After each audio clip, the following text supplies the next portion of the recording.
My mic is not working properly. Check microphone. Snowball. Hello, testing 1, 2, 3. It looks like it's working to me.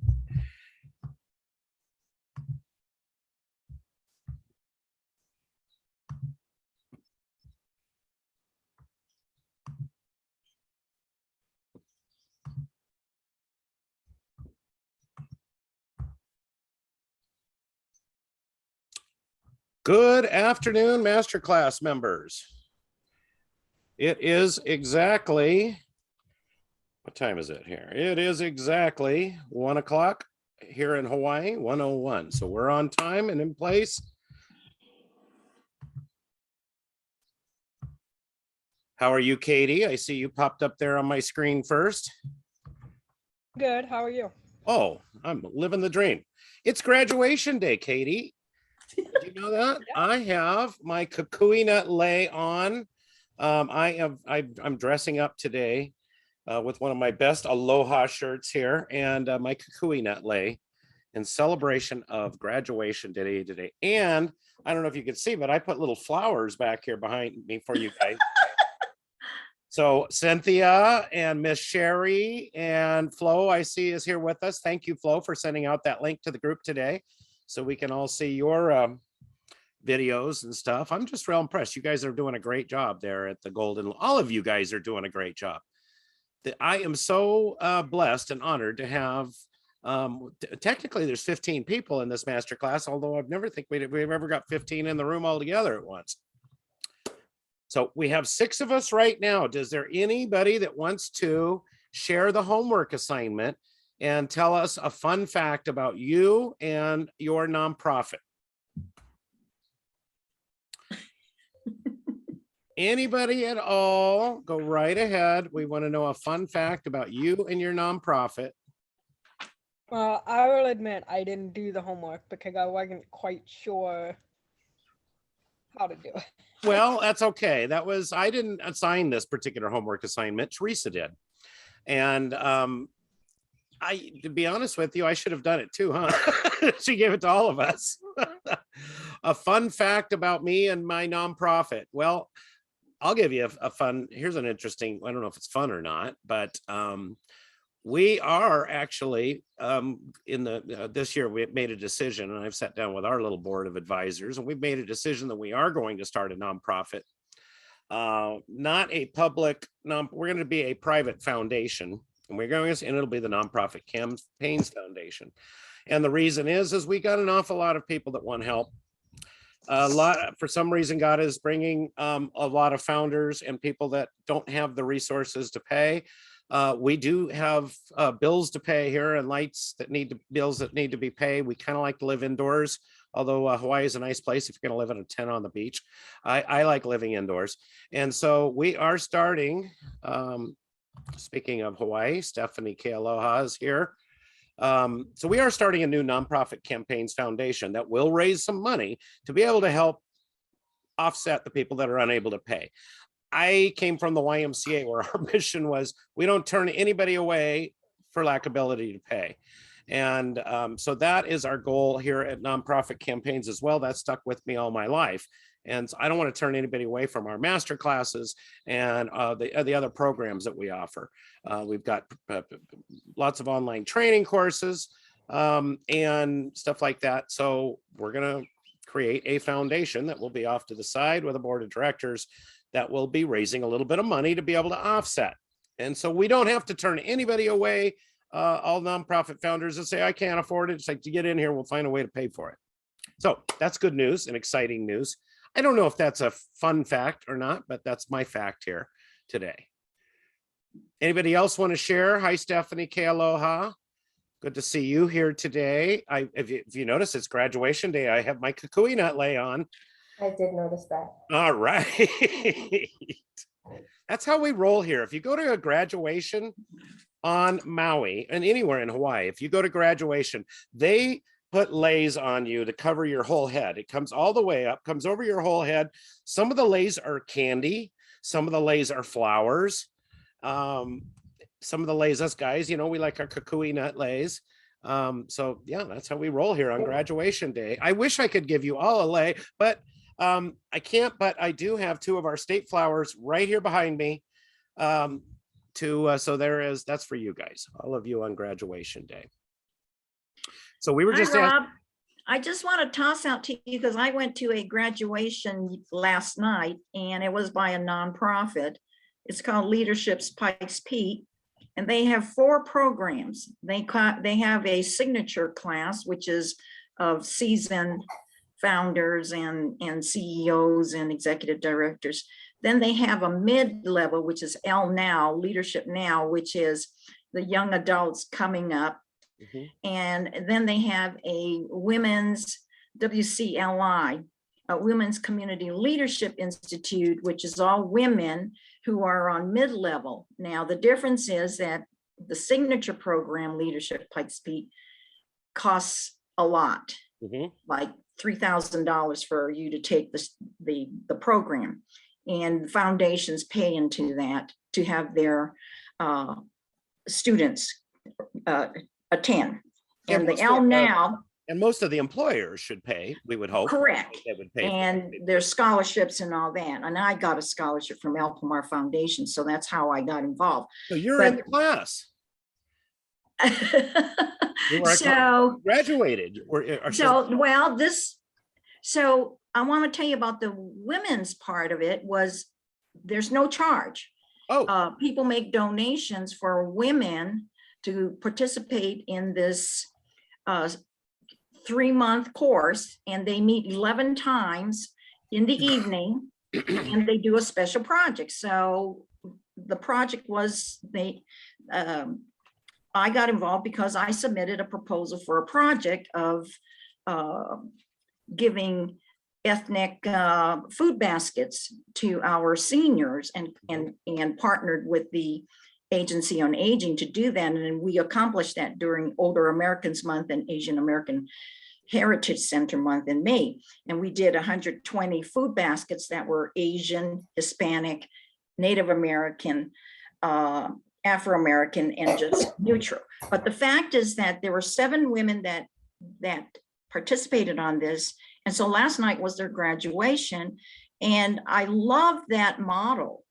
That to me shows community giving back to community. And I thought maybe I'd throw that out to you because you might want to think about how there'll be a way where your organization can have the funders who can pay, and then the ones that are coming up or are in a situation where they're searching, that there can be some modification. So I just tossed that out to you, and it was a lovely event. And thank you for tossing that out and sharing that with us. I'm a graduate of a similar program, bless you. I'm a graduate of a similar program called Leadership Long Beach. I believe that's the same one. They do the all of the there is an association of these leadership development programs that go all over, and they're all over the place. As I said, I'm a graduate of Leadership Long Beach, class of 1996. The best class ever. Yeah, best class. Everybody says that about their leadership class. Ours is the best class ever. Right. And it's funny you should say that, because there were 30-ish people that were in our class of 1996, and it included the publisher, well, not the publisher, but the executive editor of our local newspaper. There was a police officer in there that was a sergeant at the time. Right now, he is the chief of police in Oceanside, California. Correct. And there was, I was kind of representing the local government side of things. I was a deputy city councilman at the time. And of course, obviously been in nonprofits. We had different nonprofit leaders and just leaders around, a broad mix of people from all over the community. I'll let you know real quick, my class project, I did 2 class projects back in 1996. One was jobs for youth, and we created a summer youth employment program, right, and went out and found employers and found kids and connected kids to these employers, and And, we created jobs for a lot of kids out there. In fact, Correct. my old YMCA hired some of them to work around Mhm. the YMCA. It was a real neat program. And because I was so, I don't know what, I was crazy. I actually participated in two, and a number of us in this one little group that I was with participated in two. We also created or relaunched the Long Beach Police Explorers program, which was something Oh. the Long Beach Mhm. Police Department had back in the olden days, and it had gone Right. away. And we thought, my gosh, what a great way to get kids to Involved. these were inner city kids, and introducing them to law enforcement in a way that's just not, being the man, right? Mhm. And so, yeah, two programs we did, Jobs for Youth and putting kids in a leadership. My stepdaughter Kendra actually was in that Explorer program, and you did baskets for seniors, right? So Right, right. We didn't, and we had donations from natural grocers, a local distributor, Benny Keith, and Centro de Familia, which is a Hispanic nonprofit, because we wanted it to be comfort foods for seniors as a trust factor for us to share elderly information and resources. absolutely wonderful. Yeah, aren't those wonderful programs? Yeah, they are, but I like the idea of your explorers. I might just do that. Now, I'm going to ask you then, when you did that program though, did you as a group go out and recruit the kids, or were the kids already part of the police We did. We department? recruited the kids, You and recruited them, along okay, with the police department, there were Okay. volunteer officers from the police department that were the leaders. okay, And actually, police explorers, and you'll see a lot of fire departments have search and rescue programs. These are actual programs under the Boy Scouts of America. I'm going to suggest that project for the next the L Now. Yeah, well, I'm gonna check and get them see. to Do they recruit have our, a police explorer program for the kids in the community? Because it's a great program right, for kids in the community. Yeah, they Uh-huh. have uniforms and put on, little radios and all that stuff on their side. My stepdaughter was in high school at the time, Sure, and she was out on a ride along in a police car with guys that were kind of friends of mine at the time. She says she pulled up on this one group of kids that look, they look, you look like a duck, you act like a duck, you might get shot in duck season, right? They look kind of rough gang members, right? And she's like, oh, I see these kids at school all the time, but these cops knew them. So they rolled up on these guys, doors opened up, and the cops had their guns out like, like, oh, okay, this is real world. yeah. Yeah, I see these ideas. I mean, I love this group because every year, and we've done two of them. We did with L Now for a Asian assessment survey. They did a what is that, monkey survey, and we took that to city council as proof that we needed an Asian Heritage Center. So that group did that. And then the women's group just finished off distributing the food bag packages. So, there are resources out there for everyone to know that you can go to these groups and present your project and get free help. Thank you. God bless you for sharing that story with us, Cynthia. I appreciate that. I talked about Leadership Long Beach, my hometown, my other hometown here on Maui, Hawaii. We have a similar leadership program called the KIK Fellows, K-I-K. Stephanie, do you recall it's a Hawaiian words that I can't remember, something or other fellows? KK's children. Yeah, well, Keki's children, but this was a lot of K's with a lot of vowels behind it, and I can't remember what it was. Are you familiar with that program, Stephanie, here on Maui? It is, I'm trying to get more involved in it. The reason I found out about it is because I thought, boy, we need like that kind of a leadership development program on Maui. And I went to the Chamber of Commerce, Pamela, who is our Chamber of Commerce CEO. And I said, gosh, let's start this, with the chamber and this and that. And that's when we realized we had the KIK Fellows, and, they weren't real, I don't know, but I'd love to get involved with them and kind of help them expand that program. It wasn't real well known at the time, but they do have a similar program, and you're going to find these programs all over America. I highly suggest, as a nonprofit leader, you enroll in one of these programs. Usually like you said, they'll have several levels. In Long Beach, we had the executive quick start program. So, which I think would be great here in Hawaii, right? If you're an executive for a company and your company moves you to Hawaii, you kind of need a crash course on how to do business here, because the rest of us that just moved to Hawaii, we learn it the hard way. And, So Rob, and that the Kick Fellows is Ka'ipu Kukui Fellows. Oh. now, did you look that up, or do you know that? No, I've heard of it before. All right, good. Yeah, and what Stephanie said, that's the program we have. That was not even a hard one. Okay, us Howleys here, you know, reminds me of the day when reminds me of the day when I was on the first as a DJ here, and I was going, oh, and I'm reading a press release, and I'm going, okay, so this weekend at Ka'ahumanu, Ka'ahumanu. you know, and all, I'm reading Yeah. all these Hawaiian words, and the DJ behind me was real famous. It was my first time on the air, and he comes in and he goes, I said, Bill Best just walked in. Bill, am I pronouncing any of these Hawaiian words right? And he goes, nope, not a one of them. I like the one, Yeah. like highway. Yeah. Well, and there is, I have a sticker somewhere. I don't know where it is. It is a fishing boat here. My friend's running. It's called Like Try. Like Try fishing. I watch Hawaii 5-0 and I get homesick. Yeah, and it's funny. I got a letter in the mail. I posted it on my Yes. Facebook page. You saw that, Cynthia. I got a letter I found that amusing. from a Jehovah's Witness, and it was all in Pidgin. And of course, Hawaiian Pidgin is a recognized Creole language.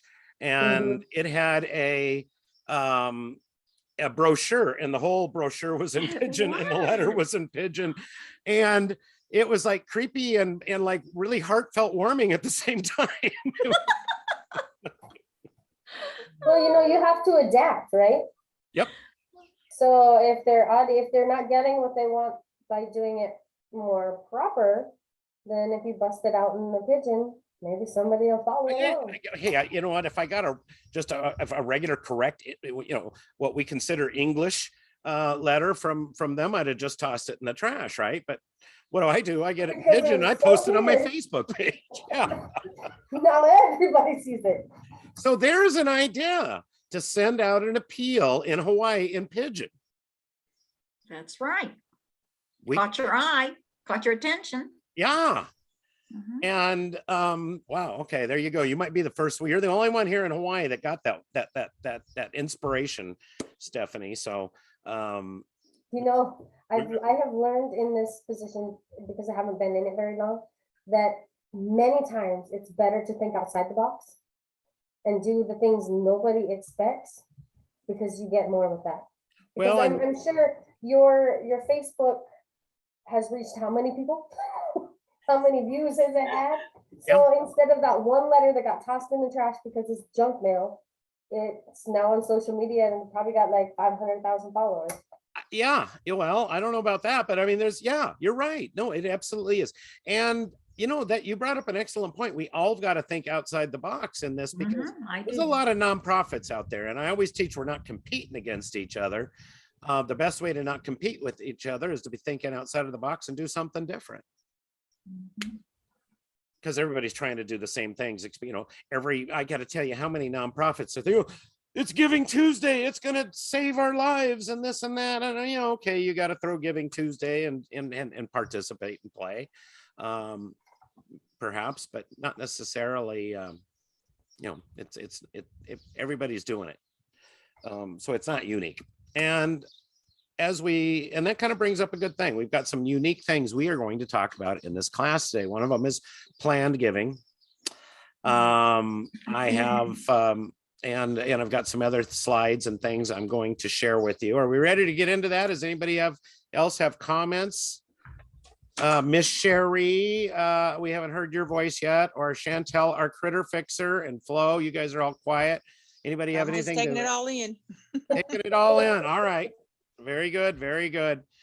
So on that note, I am going to change this up so I can close this so I can go full screen, and I'm going to hit share screen.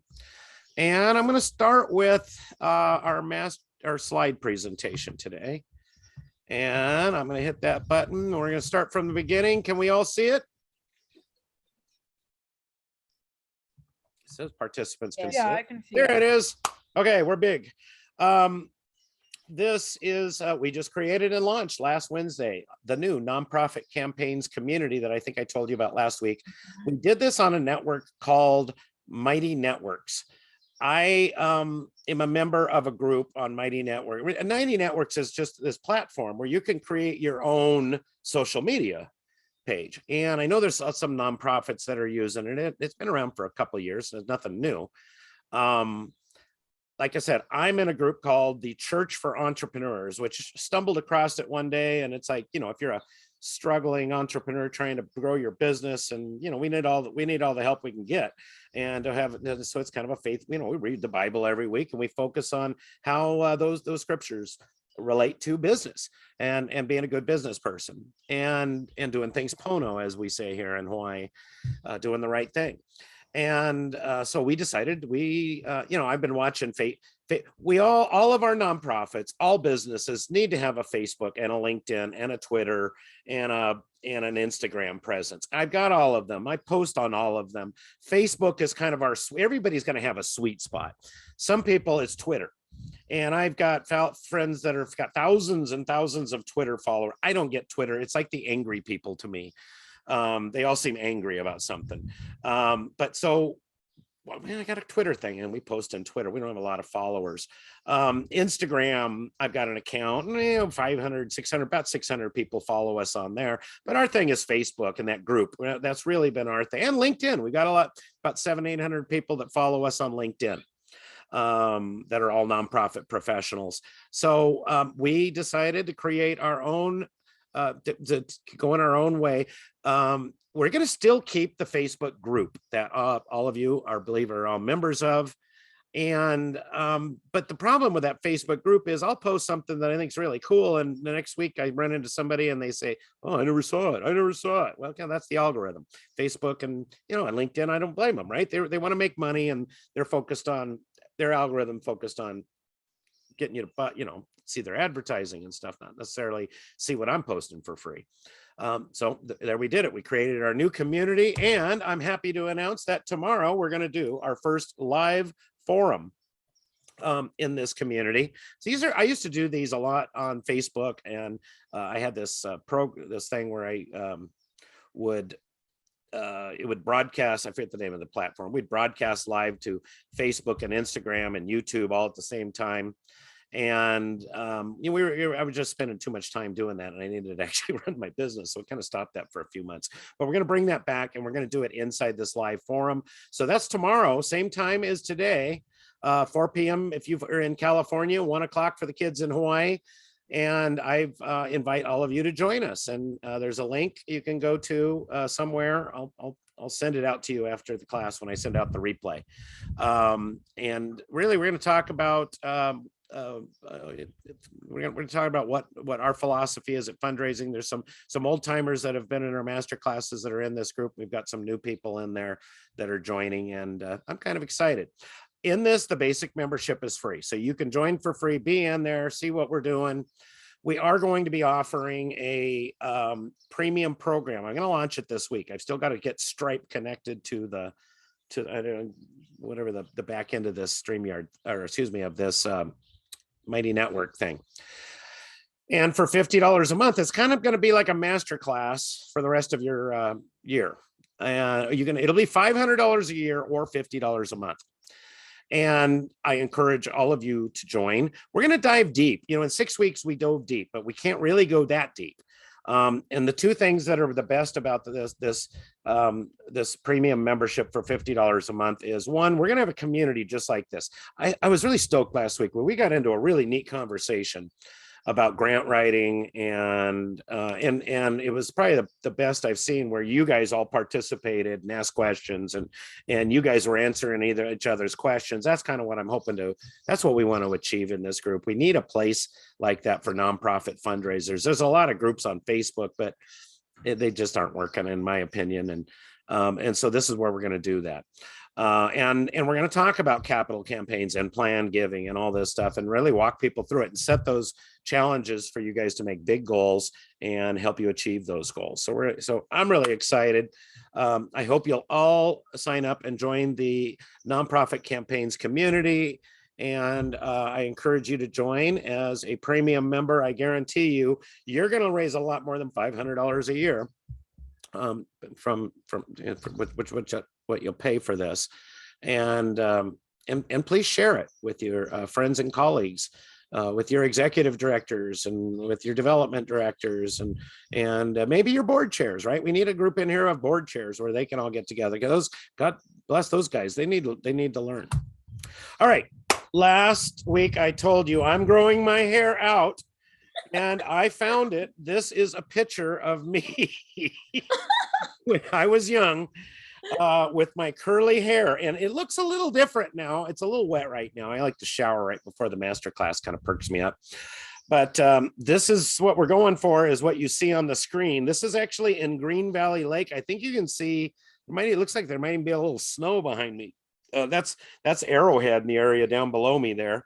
That was me as a young teenager in Green Valley Lake, California, with the hair. So that's what we're working on. All right. So here is and you might have to move your boxes around so you can see all of this. We talked about what a capital campaign would look like. I'm not sure if I shared this slide before, did I? But I'm going to make sure you see this. This is what your capital campaign is going to look like. This is what I believe your annual giving, volunteer-led, staff-managed annual giving campaign that we talk about, and I'm encouraging all of you to launch one, is going to look like. And you've got a campaign chair that is at the top, and that's the volunteer chairperson for this whole campaign. And I think that should be a board member, but it could be somebody else in the community that you're grooming to be a board member.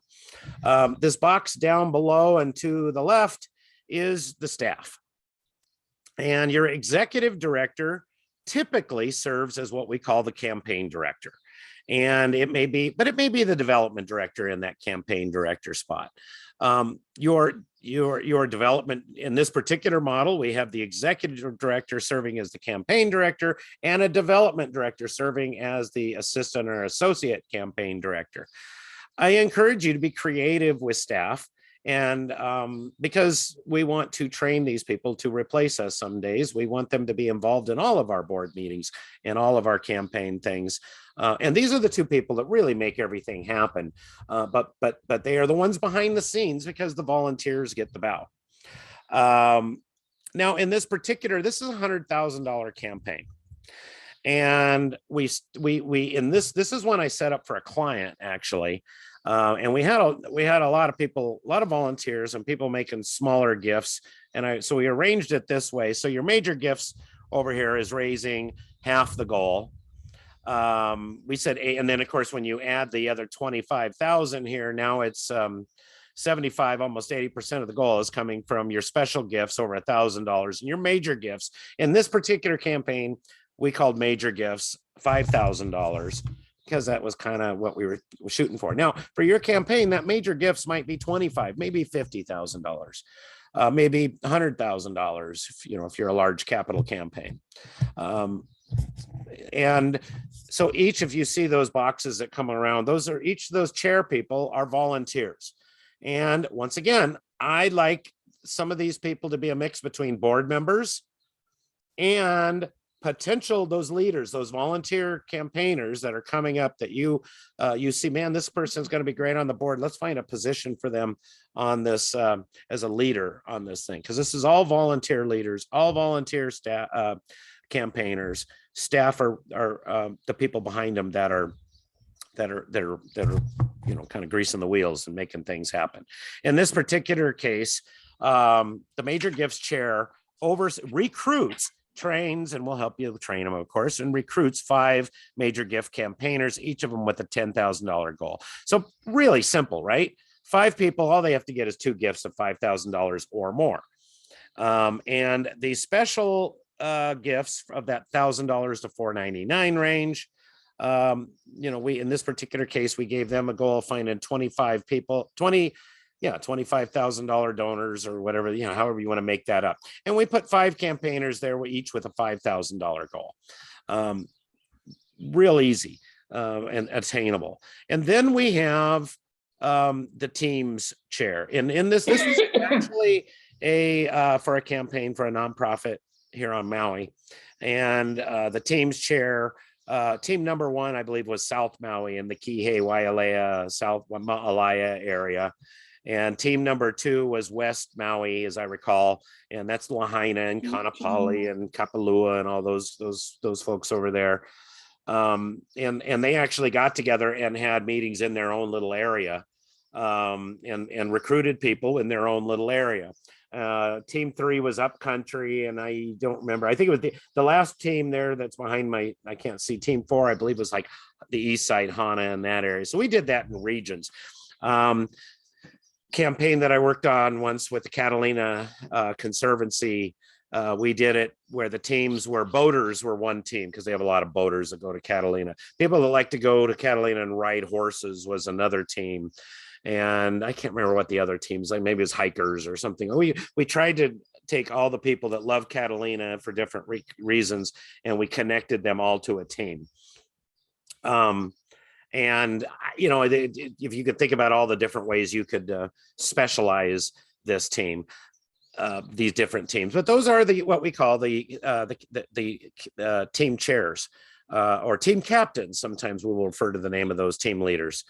And we call them they're division chairs. Now, if you look down below, that person who is the team chair for number 1 or number 2 or number 3, his responsibility is to recruit 2 team captains.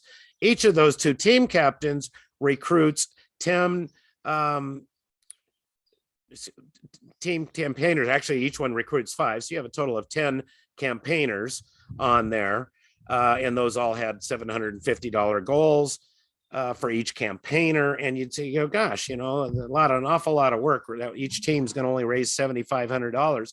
Most of the times these teams exceed their goal, which is, we love it when they exceed their goal. And really, people say, gosh, they want to, a lot of times you'll see people do campaigns and they'll eliminate these smaller levels to the left. And then we'll focus more on the major gifts and the special gifts and just go after those. And what that happens is they leave all these other people in the smaller levels. And the only real touch they get is direct mail or email or social media or something like that. They don't get a personal touch where somebody calls them on the phone, schedules a meeting and says, I want to meet with you, and sits down and asks them for a specific gift at a specific amount. And so that's why I believe expand your number of volunteers. We're giving and hit all levels, not just the major gifts and the $1,000 above people. Why do we do this? One, it's a leadership training opportunity. All of these team captains and team division chair people in these teams divisions, they're learning how to lead other people. And they're getting buy-in to your organization. And you're developing them to be future board members and future committee members and and be engaged volunteers with your organization. The team campaigners. Now, this is really, in my opinion, where the rubber meets the road when it comes to the campaign. They're out telling the story of your nonprofit.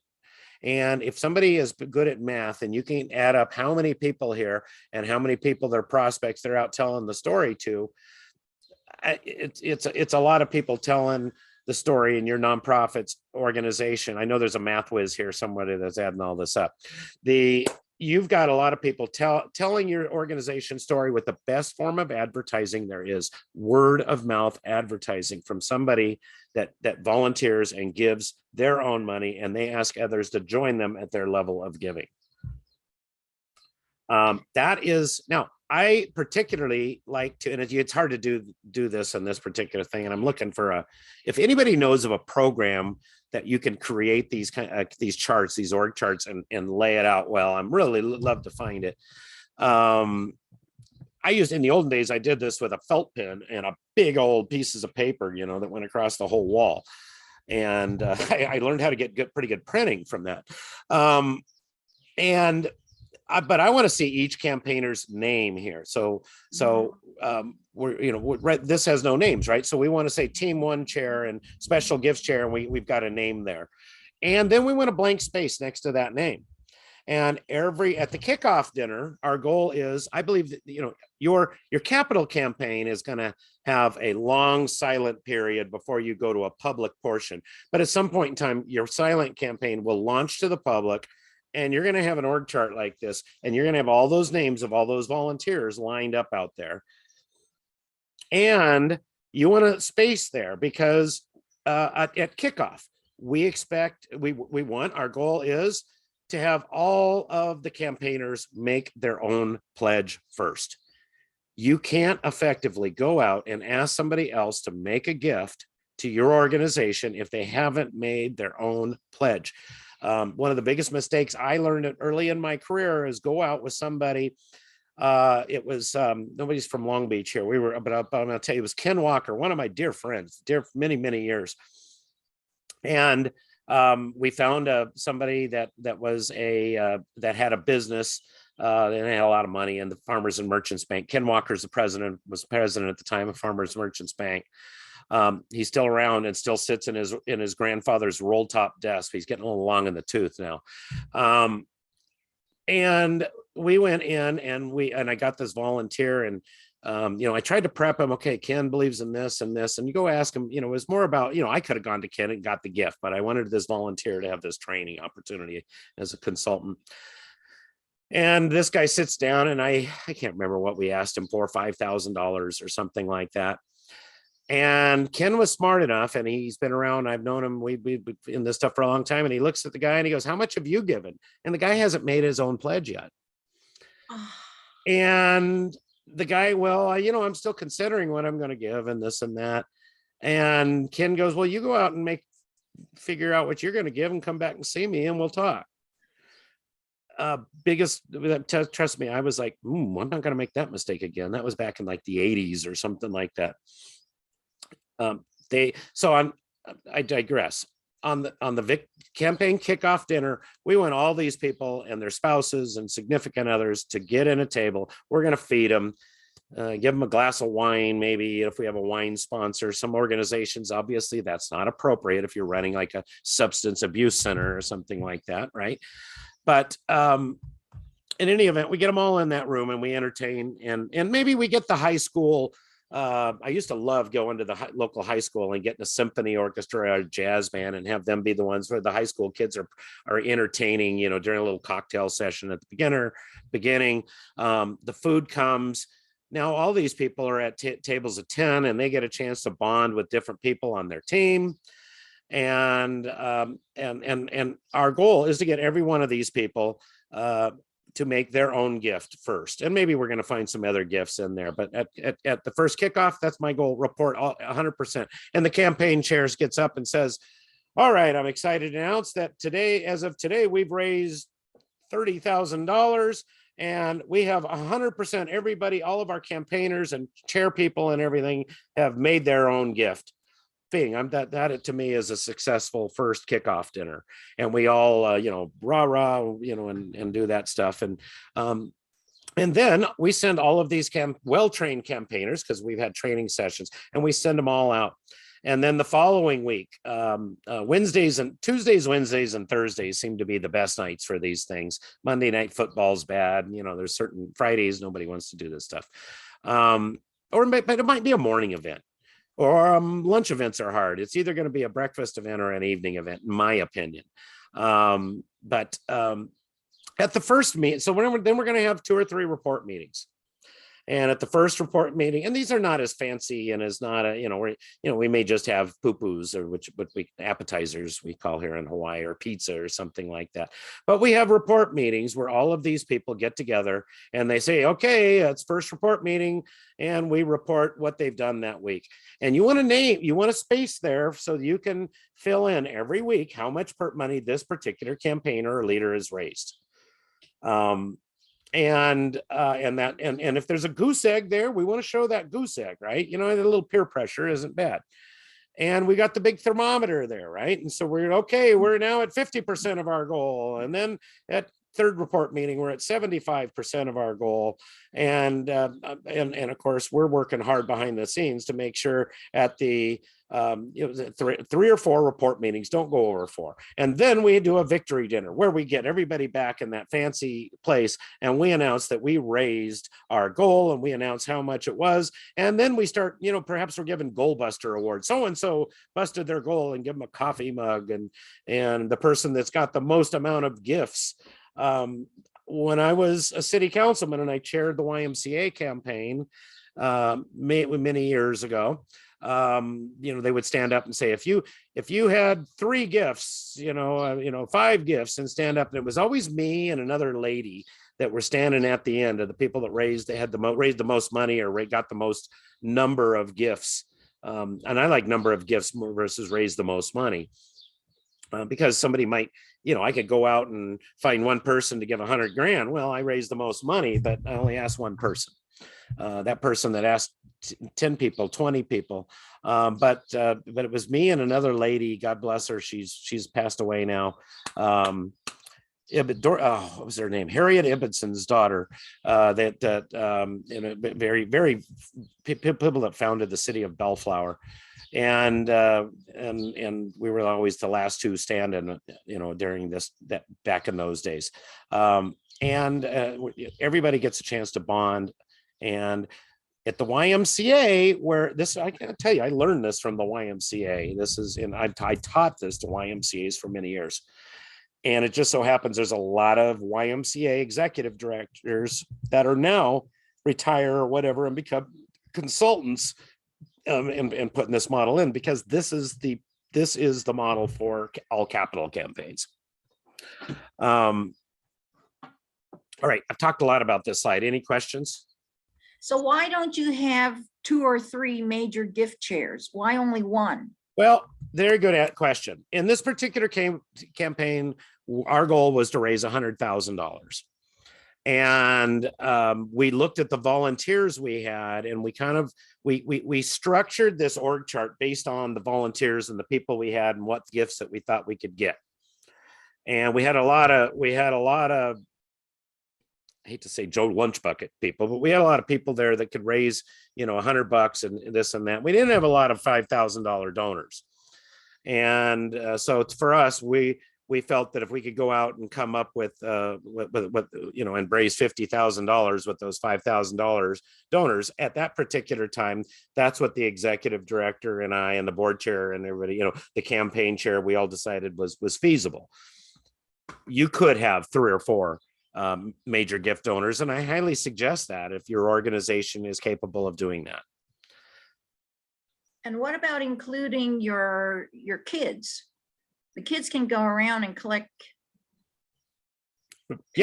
pennies or quarters. And how do you involve the kids in this? You could, well, you know what? That's a really good question. In the YMCA's model, we didn't incorporate the kids in the campaign very much, but you could.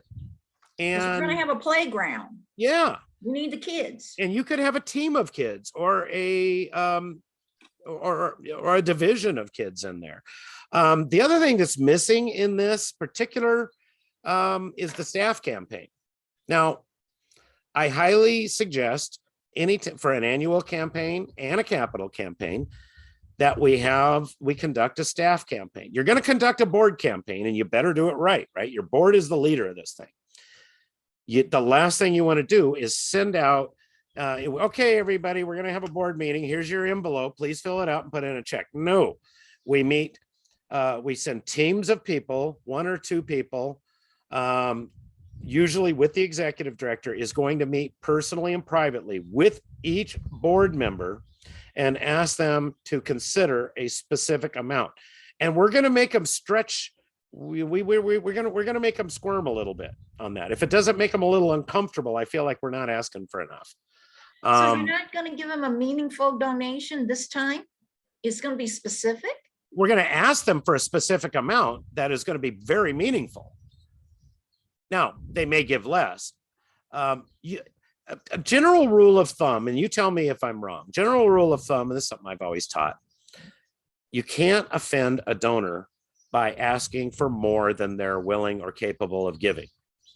But you can offend them by asking for less than they are willing and capable of giving. Wow. So I encourage people to go out. Now we're going to do a little research, right? If we're running a big campaign, we need to do some research on these donors. And we need, because some people, they need to have money. They got to have money in the bank and assets to be able to do this. There are people in Maui here that are what I call land rich and cash poor. And then they own a lot of land, but they haven't got the ability to make a humongous gift to your campaign. But that person, when they, might want to leave a portion of their land or their estate to your organization, they're very important to you. Just as important to the guy down here that's his goal is $750. They're all just as important, and they're all an important piece of the pie. I mean, everybody needs to be included and feel like they are part of this organization, and they help fund it. So I recommend we do some research and we go out and we ask them, if it's an annual campaign, you're going to ask them for a pledge that can be paid off throughout the year. And I like these campaigns to be, your annual campaign should be conducted at the beginning of the year before these donors start making big pledges to other organizations. And before these donors are invited to your special event, or invited to your to give to a kids to camp campaign, or a whatever kind of some kind of a email campaign or a direct mail campaign. Why? It's because once they give, psychologically they have given for that fiscal year or that annual calendar year, and so why don't we give as many people as possible the opportunity to have a one-on-one with a volunteer campaigner, typically with a staff member there. And that's why I think all staff at all levels should be involved in this, because we're going to get volunteers at all levels. The staff member that's the closest with these people should be working and supporting and helping them. That's what I was taught when I was in a YMCA aquatic director 41 years ago. I said, I don't want to do this stuff. No, Rob, your job is to recruit a person from the pool that is one of your swimmers, probably the person everybody likes the most, and then the lap swimmer or whatever. And that person is the chair for your division, and you help them recruit. And you've got an aquatics division. And that's what I did. I ran my first campaign in 1982 or one or whatever it was. All the people that got wet at the Y, I was the person overseeing that division. I was the staff person supporting that division. There was a volunteer that ran it.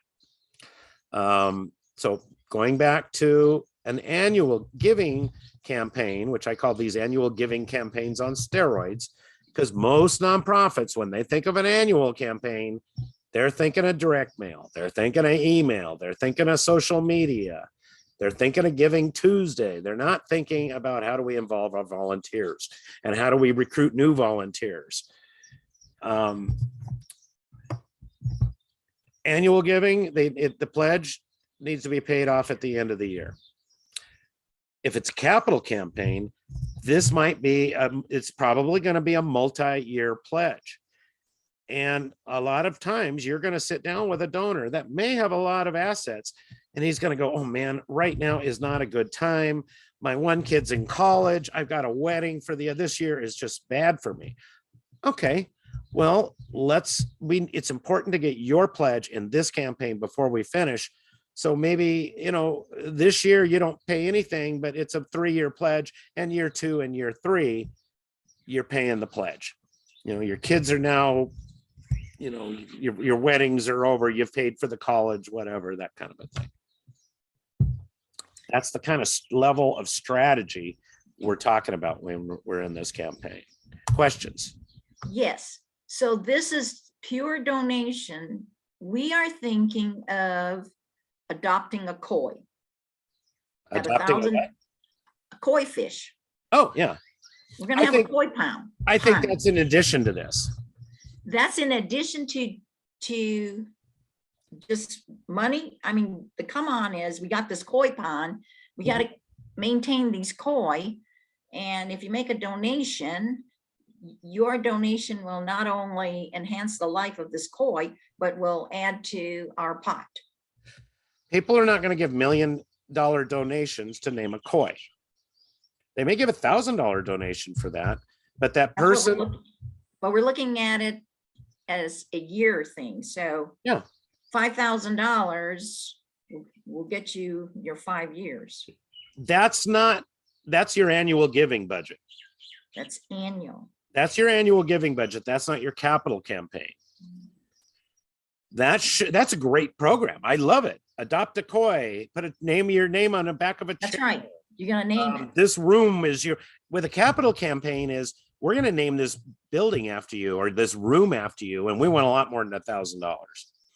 Why do we want a donor that can give $500,000 to give you $1,000 for a koi? We want to give him for $500,000. We want to name the pond after him.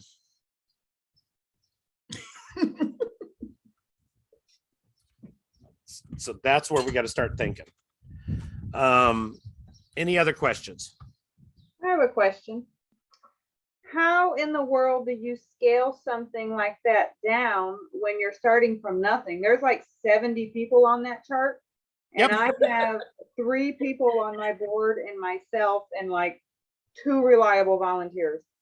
Yep. Like where do I get the other 65 people from? Okay, so you sit down with the 3 people on your board and your 2 volunteers, and you take that brainstorming form that we talked about last week. And you start thinking about who from my Rotary Club, who from my banker, my financial planner, my insurance agent, my gardener, my plumber. Gardeners and plumbers make good money, by the way. These guys can afford to give some money away.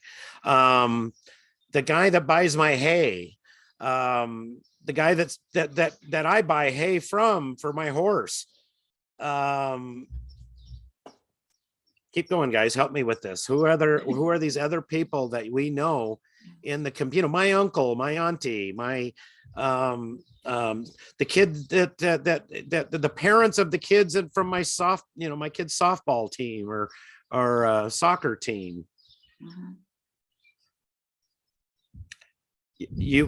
We all start with this humble little thing and we grow to this 100. Now, this $100,000 campaign, I'll tell you, was for the Maui Pops Orchestra.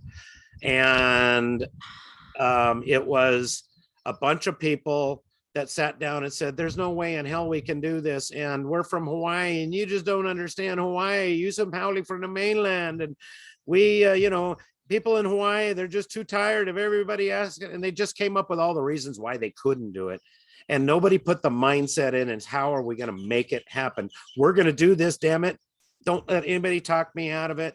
That's the mindset you've got to have.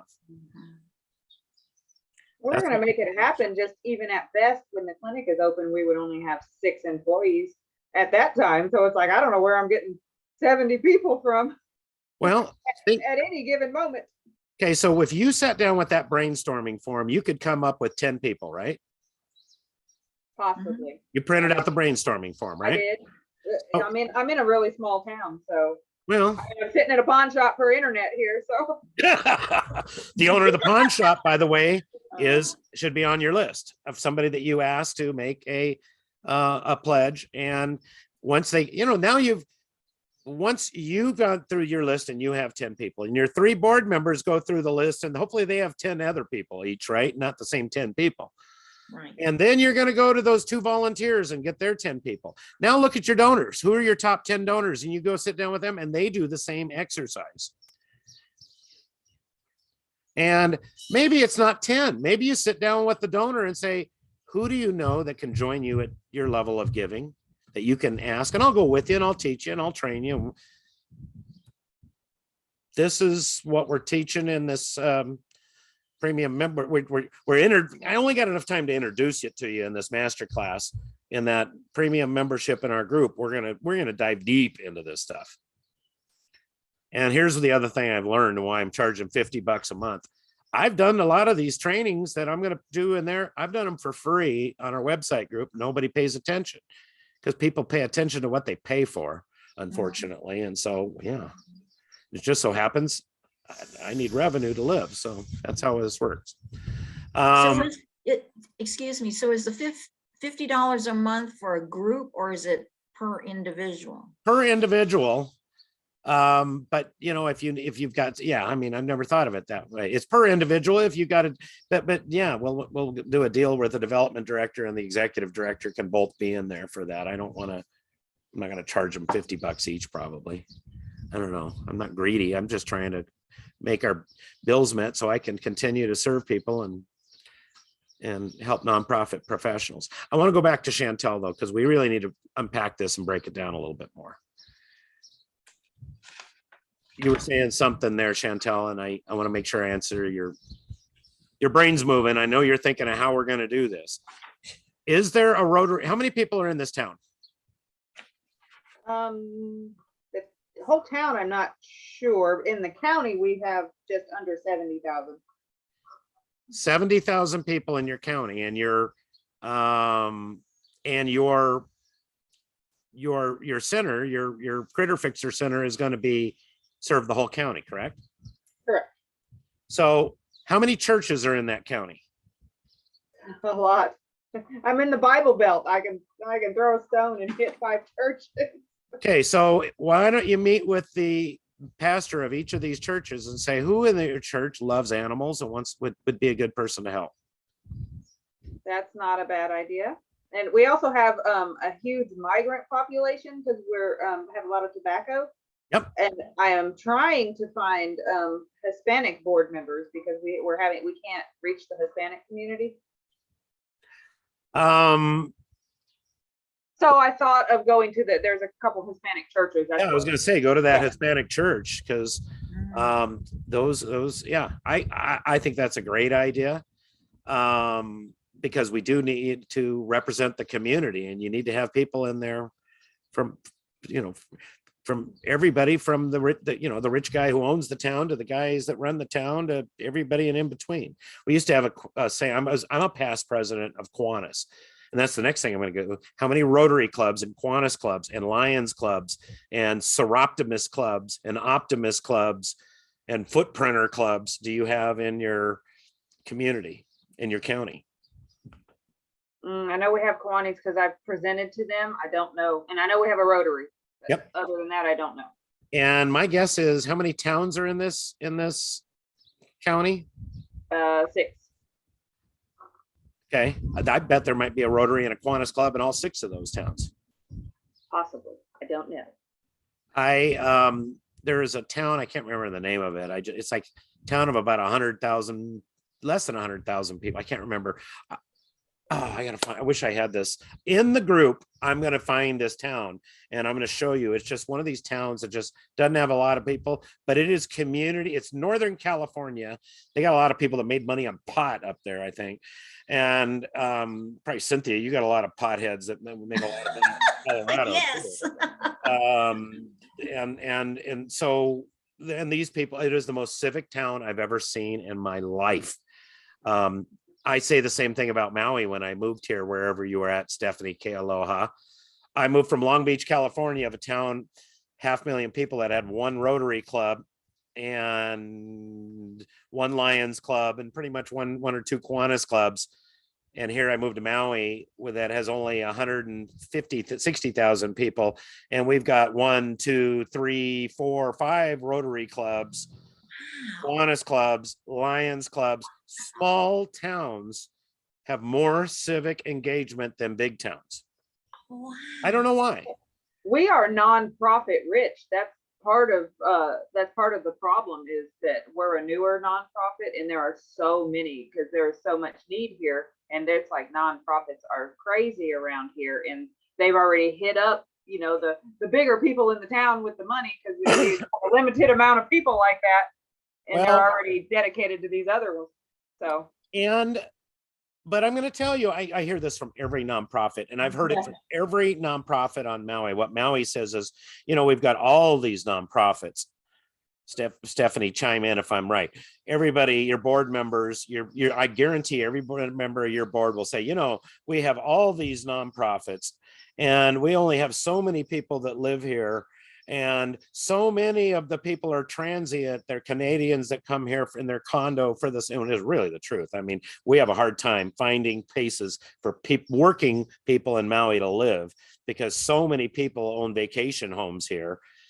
It's a problem, but I'm going to back up to that because I've addressed this with several.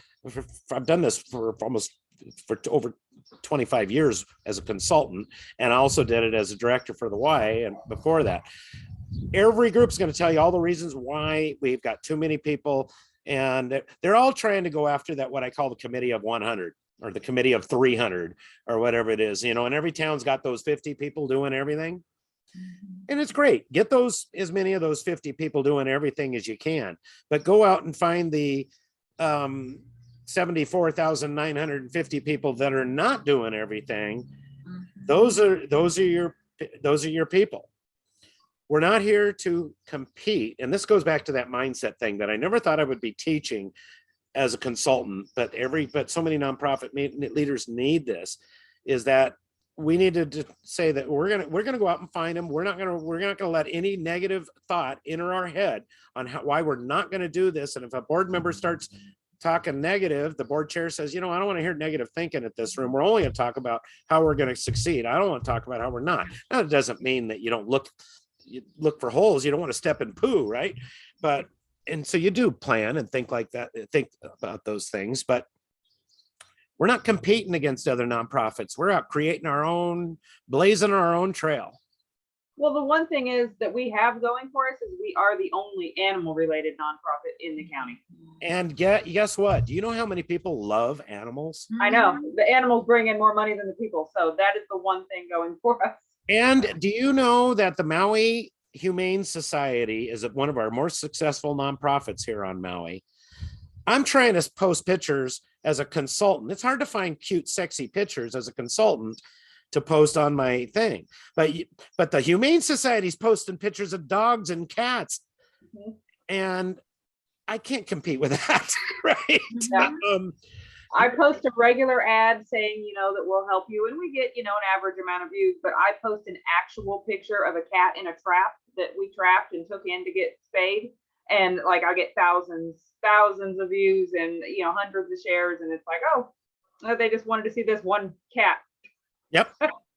It is the silliest thing in the world. Well, trust me, in my Facebook groups and stuff like that, I'll post all this important stuff and trainings we're doing. And I'm going to tell you for free how to do this and, you know, whatever. And people come in, some will join, some will get interested.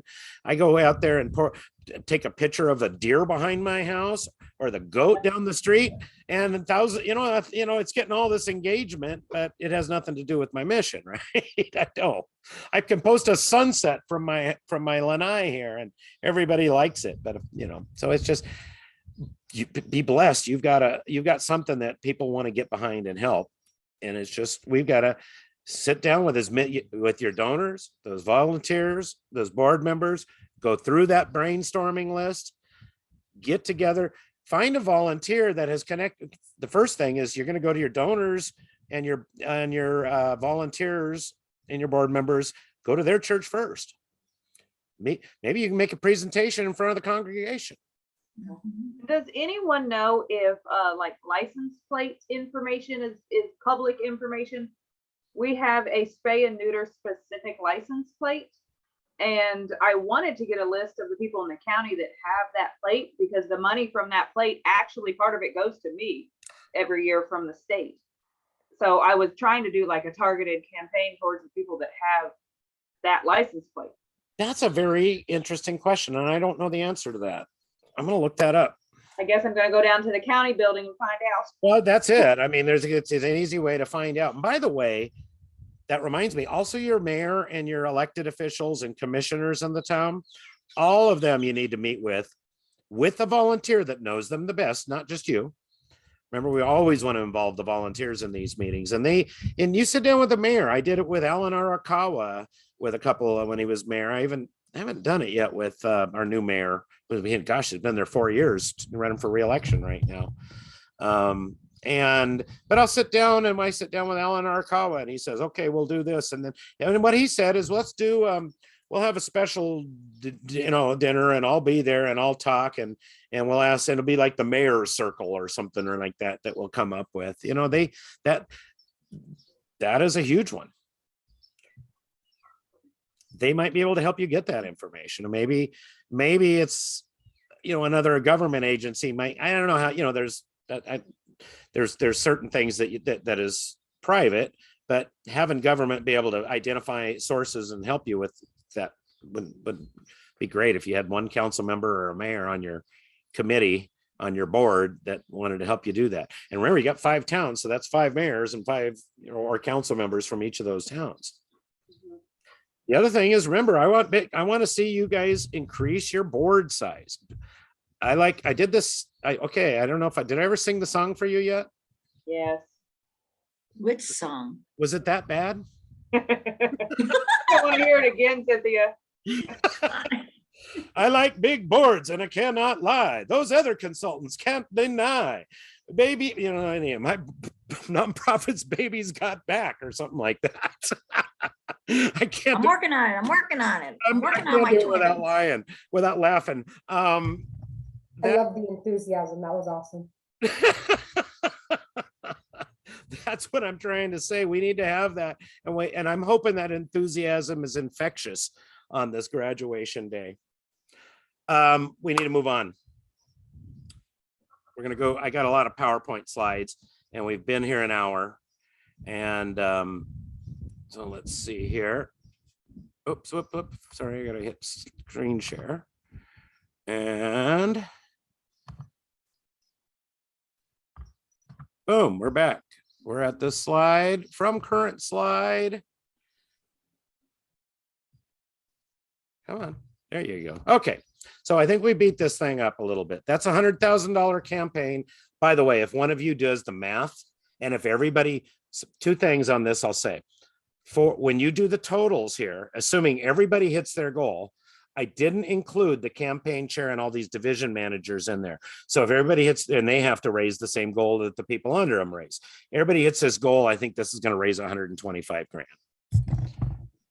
Try to plan for success. And as I said, real important, you really are conducting 2 campaigns, be it an annual campaign, and I'll come down off my volcano and help you with this, Stephanie. We'll get in front of your board. I'll fly into you other guys and parachute in and help you. You're conducting 2 separate campaigns. The first campaign is for your volunteers and your people. And you can't have a successful money campaign if you don't fill all those slots on that org chart. So your first campaign's a people campaign. Recruit all your leaders, get them trained, get them to all make their own pledge. So best at the time that you recruit them. You don't need to make it 2 different meetings, right? Have them make a pledge, ask them for a specific amount. Obviously we're going to be asking the bigger people to serve on that major gift side, and the stuff on the left. The guys on the right are going to be, the guys that maybe don't give it quite as much. Some of them might have the capacity. We got to work on them a few years, right? You do your people campaign first. You guys set a goal. You do the same thermometer, but that's an internal campaign amongst your volunteers. We're not, when the public campaign goes, I want to get Flo to give us airtime. I want the newspaper to give me time. I want to do, we're going to make it with a big bang.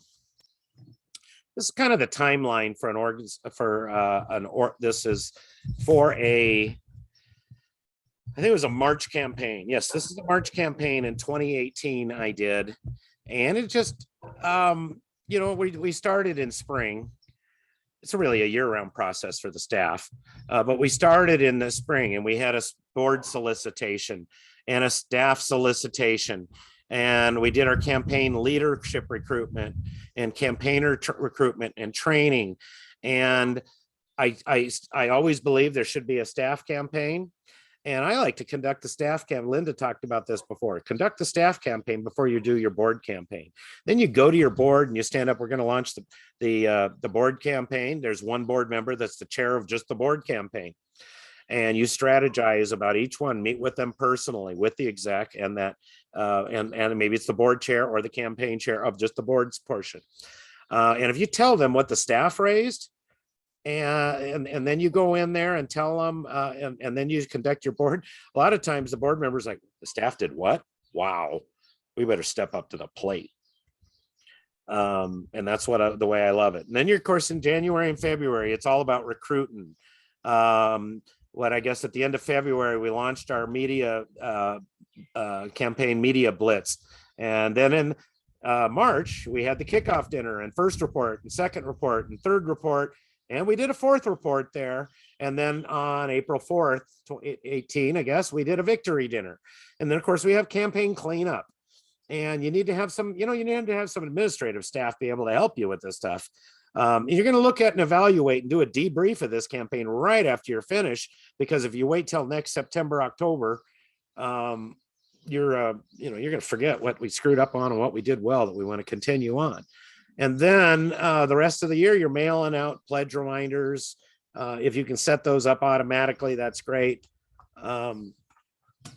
Just kind of a sample chart of how to do this. This is a gift chart for a $100,000 campaign. And so going into it, we know, and this could be construed a different way. This one, I tried to find one that had a lot of small gifts, just because a lot of you guys are going to have a lot of small gifts. Some of you guys are going to go after the big bangers. But, if we need one gift of $20,000, I need two prospects that I got to go ask. One's going to may say no. If maybe they both say yes, God bless them. We need two gifts at 10,000. I need four prospects.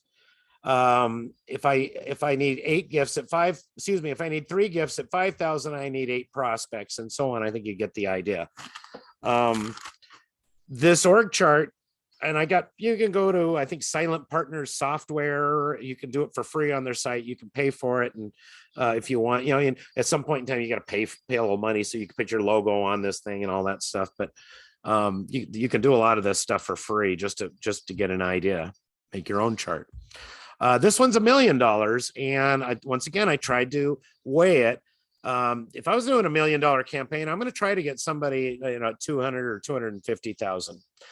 But in this particular case, I just weighed it to the bottom, for a lot of small gifts, just because. So, we got one gift of 150,000. It's laid out in a different way, but same results, right? We need 4 prospects for that one gift of 150 prospects. This one also gives me more prospects. So I want to have as many prospects at that level as I can get. The other one, maybe it was 2 prospects for one gift. As you can see, this one is 8 prospects for 2 gifts. That's the strategy. That's the thinking that you're going to get. And sometimes we need to spend a little money to do a little prospect analysis to analyze our prospects and see what they've got. Not at first, right? You're going to raise 40,000. We may spend some money to figure out 40 million, excuse me. We're going to spend some money to figure out who are the people out there that has the capacity to give. All right, we need to talk about planned giving, and we haven't even started it yet. But I'll tell you that America's gave $471.44 billion in 2022 during the beginning of a pandemic. And that was a 5.1% increase over the previous year. The corporations during that first year of the pandemic, they went down 6.1 decrease from the previous year. Those are the large corporations that we call corporate giving. Chantel, that's not the owner of your hardware store. That's not the owner of the grocery store. That's not the owner of the feeds mill, store. Those are people that are businesses that we treat like individuals, right?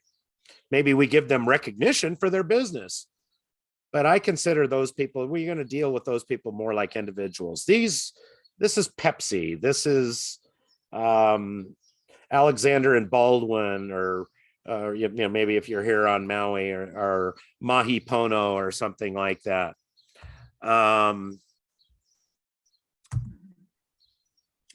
Was there any there? Oh, I forgot to mention foundation giving did go up, a 19% increase in 2022, mainly because they had a good year in the stock market. Right now, we got a bear market, and it looks like we might be going into recession. That means those foundation dollars may go down. They usually are giving it from assets from a fund. They're not giving the main fund away unless they're dissolving their foundation. All right. So yes, we're in the midst of the greatest intergenerational wealth transfer in history. Those baby boomers are going to give a lot of money away. And, I heard somebody, a consultant, call the kids of the great, this is back when the great generation was giving a lot of money away. The baby boomers are now even better. And we called what did they call a consultant once called their kids the lucky sperm, that are going to inherit a lot of these money. But a lot of these people are going to give them to the nonprofit, the top. You want to be the top, in that top 1, 2, or 3 nonprofits of your donors, especially if they're going to be on your board. You don't want somebody that thinks I'm giving 3 other nonprofits more money than you. There's something wrong with that. Those people are on too many boards. They're going to pass down $30 trillion. Your job is to get it. And you need to start where they're alive. I hate to sound like that, but we want to develop relationships with them. We want to make them the most important person in their they're the most important person on earth, just like the magic word said, that Earl Nightingale said. So what did we say? That nonprofit requests reached 41.91 billion in 2020. That I said that is, and of course that's the Giving USA number, increase of 10%. And that's going up. It's not going down. Now I'm going to breeze through these. These are the types of vehicles that your nonprofit needs to be. You need to know what they are. Now, I'll tell you, when I made this slide, I had to remind myself. I memorized this stuff in 2020 when I went and got my CFRE exam. I'm the dumb guy that let it expire, but I don't have these things memorized. But you'll have them when I send you this out, and then you can keep it and review. But review this with your staff. Review this with your board members, please, please, please. Bequests are the most easiest one, right? Somebody puts their will or their trust, and they name a portion of the gift. And by the way, this is really, really, really important while you're developing relationships with those wealth planners in your community, so they know you're on their radar screen. Because a lot of times they're going to meet with wealthy people that say, I don't know who I want to name and give it to, but I need to give somebody for a tax benefit. Well, what are you passionate about? Those people will say, I'm passionate about animals. Well, let me introduce you to Chantel and her group. Usually it's a set dollar amount. The average bequest in the United States is between 40 and 60K. You've seen a lot bigger ones. Appreciated securities. This is your stocks, right? That people could trade and give away. And so it's really important. And if you need to have a vehicle in place to take these assets when they're donated. You don't want somebody to donate it to you and now go, oh crap, now what do we want to do with it? We want to think about that in advance, and we'll get to that in a minute. Life insurance is another way people can name your organization in their life insurance. Real estate. Remember, we talked about the guys in your community that are land rich but cash poor, and they own 100 acres right on the river, Chantel. Now they may not have a lot of money. Those guys are probably the ones that are driving an old pickup truck with a doorknob on the gear shifter, right? But I had an uncle that way that drove that. Dude had more money than you could think of and drove an old pickup truck, and you'd think he was the poorest guy you've ever seen. We know a lot of these guys here in Maui, don't we, Chantel? And the aunties and the uncles that don't have teeth and can't talk pigeon, but by God, a lot of them have a lot of money and there they've been sitting on, and they don't spend it, especially those great generation. My grandfather, when he died, my dad and I looked at each other and goes, my God, that old man had a lot of money. He was the tightest old guy you ever seen in your life. So yes, those land rich, cash poor people can make a huge thing for you. Personal property, artwork, collectibles, books, equipment is a thing. They can name you in their 401k. Now we come into all the cruts and crutches and all that stuff, but there's qualified charitable trust, which is, you'll also hear the term an IRA rollover, and for some of those donors. And I'm not going to read all this stuff to you because we're going to run out of time. Charitable gift annuities are another one. Now these are life income gifts, by the way. The others were probably the more basic gifts. These are life income gifts that can give, that can make money for the donor tax-free and help him with some tax benefits in his elderly years. But ultimately the balance goes to the nonprofit to support your mission. Pooled income fund is another one of those life income charitable remainder unit trust, and the charitable remainder annuity trust. I'm not going through all these. You can have these later, go through them. A charitable lead trust is another one of these. Are gifts, by the way. These are gifts that protect the assets of the donor that we're talking about. And these aren't high risk investment opportunities for these people. Well, the stock market might be high risk. The people that are just entered the stock market and just bought cryptocurrency, they're not a real happy campers right now. Those that have waited the long term out, it's going to be fascinating to see what foundations do at the end of this year, and see what the stock market continues to do. Pooled income funds are also a vehicle that is in this. The charitable remainder unit trust. Did I talk about that one already? I don't know. The annuity trust, and then the lead trust. Charitable lead trust is, you get the idea. I'm not going to read through these things. Retained life estate is another way for a property or a residence. I start thinking about, when I was going through these the other day, I was thinking about your guy in Colorado, I forget his name, that owned the grocery store that sold out to Kroger, and his second wife kind of turned into a hermit and didn't include. Before these people die, they got to do this stuff, right? You just don't give somebody that's never been involved, doesn't know how much money you have in the bank, and give it to them. I mean, set it up, make it easy for these people. A bargain sale is another way. So this is, Imua Family Services here on Maui. Miss K Aloha, Stephanie, they just got the Ukaichi estate. And I think there was some bargain. He didn't tell me the whole details. He just said he got a good deal. But a bargain sale could be a possibility where people sell you something, and they have the best, most beautiful estate on Maui, and they're serving kids in it. I mean, how cool is that? Dean Wong is my hero, man. That guy's he conducted a capital campaign during a pandemic and didn't hire a consultant. Pretty cool. Yeah. Which I don't recommend. Usually you need to hire a consultant. So those are all the different vehicles. I'll send you that later. I don't expect you to remember them all the day, but you need to create a planned giving recognition society.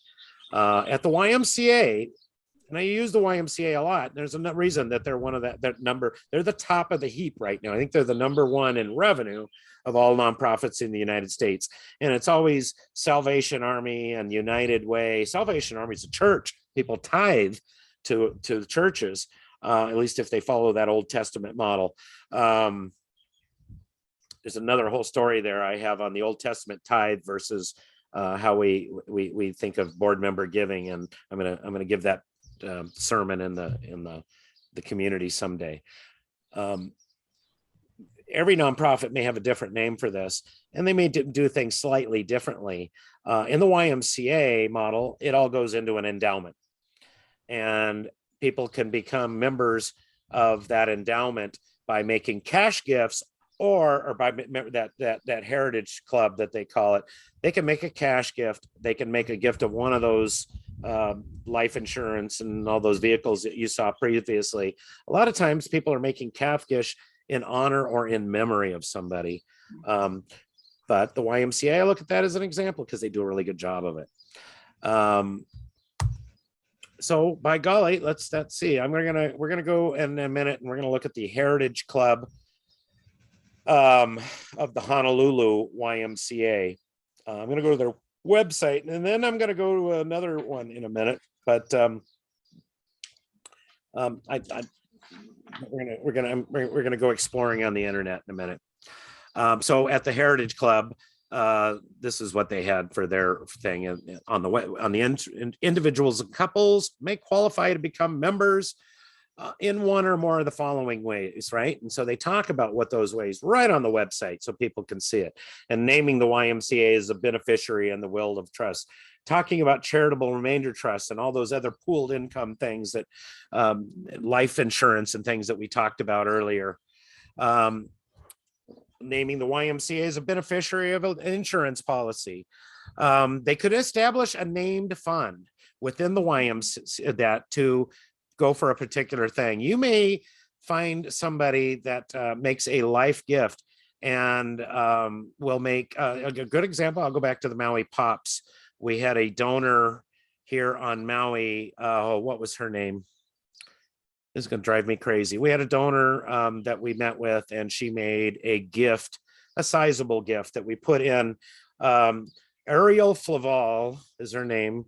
Can you check and see on your donor list, Stephanie, if Ariel Flaval ever made donations to your organization?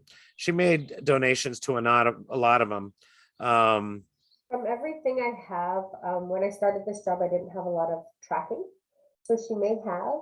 Oh, yeah, fine. So the tracking has only been kind of since I've been here, but I could probably double check with maybe. You may have a donor or a board member that has institutional knowledge. Those people are valuable. And sit down and meet with them. The other one here on Maui is Dorvin D. Lay's wife. I went to her funeral. This lady wanted a party. She liked to drink her gin. And we all drank gin at her party at the Maui Arts and Cultural Center. These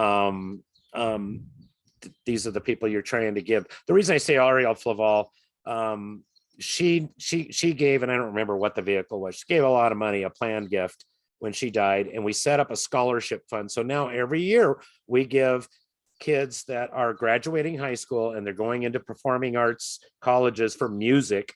We give them a scholarship from the interest from her scholarship fund. So yeah, there are people. There is the Wiseman's Club at the YMCA I started in Long Beach had created a endowment fund where the interest went to the staff to provide continuing education for staff, which I thought was cool. So I, as a staff member, went to AFP, my first AFP conference years ago, on a scholarship that they set up, which was, I got to be a recipient of that scholarship and do continuing education as a young director of a YMCA. The important thing that we stress in whatever you call it, and I know that we're going to come up with some cool Asian name for you, Cynthia, and I don't know what, be creative, right? We had some cool Hawaiian name that I think it was the Malama Maui Pops. Malama. That's University of Hawaii. Yeah, well, yeah. Malama. So the group that we created for the Maui Pops Orchestra was the Malama Maui Pops. I remember that now because Malama Maui kind of fit in, and Malama means take care of, right? We Malama Aina, Malama Kapuna, the seniors. Aina is the land. This is all coming back to you, isn't it, Cynthia? It is, whatever group you name it, make a recognition club, and remember that it's the commitment rather than the amount that is the overriding factor. No matter how much they give, everybody's important. Well, we already have a few people that have designated in an annual amount. An annual amount or okay, it was designated in their will. And no, have established a a endowment, or while they're alive, have made a commitment. Yeah. And they So have that set is a up planned fund. gift. They made a commitment to you. Yeah, they named Sometimes the fund. Yeah, they let you know, oh, good. Well, that's the way you want it. Because you want to be able to recognize, they're the people that are the top people of this, that you're going to start recognizing in this recognition club. And you're going to invite others to join in on that. Right. And you're going to get the people that have named that gift to be Their friends are giving into their fund. There you go. That is the name of the game. How we want everybody to become a member of this club. And to this day, I get mail. I'm a member of the Heritage Club for the YMCA of Greater Long Beach, because I don't know what I did. I don't even remember what I gave, but it might have been a cash gift in memory of somebody. As the director, I wanted my name on there with everybody else's, right? I want them to know I'm giving the same thing, not the same amount, but I'm given to. Right. That's really important. You want to, not only do you want to create a club for these people to join, a recognition society, club, whatever you want to call it, you need to form a committee. That is a board committee. But it doesn't have to be all board members. In fact, most of these committees, you want a board member or two, and you want people in the community. And this is where those insurance people come in, and those wealth planners, and the people at Dean Whitaker or whatever it is. Jack Dilday was, I wish I had somebody from Long Beach and that knew all these names I'm talking about. At least you can talk, at least Stephanie knows my Maui names, my two homes. Jack Dilday, we had a Dilday family mortuary. The Dildays were those people that did everything. Jack Dilday was the guy on our that kind of oversaw this for the YMCA of Greater Long Beach. Jack's passed away, and just really good friend, man. That guy, I've known him when I was 18, 19 years old, teaching kids how to swim, and he was one of my dearest best friends. That can make me start crying, because some of these people relationships that I have developed when I was a kid working at the YMCA are some of my best friends to this day. But he was the guy, he was with Dean Whitaker, or one of those RBC or whatever it was. And he was, I forget the name of the lady, but there was a lady who was very elderly, and she wanted to make a mark and she wanted to do something good and leave a legacy, but she wanted to see it before she died.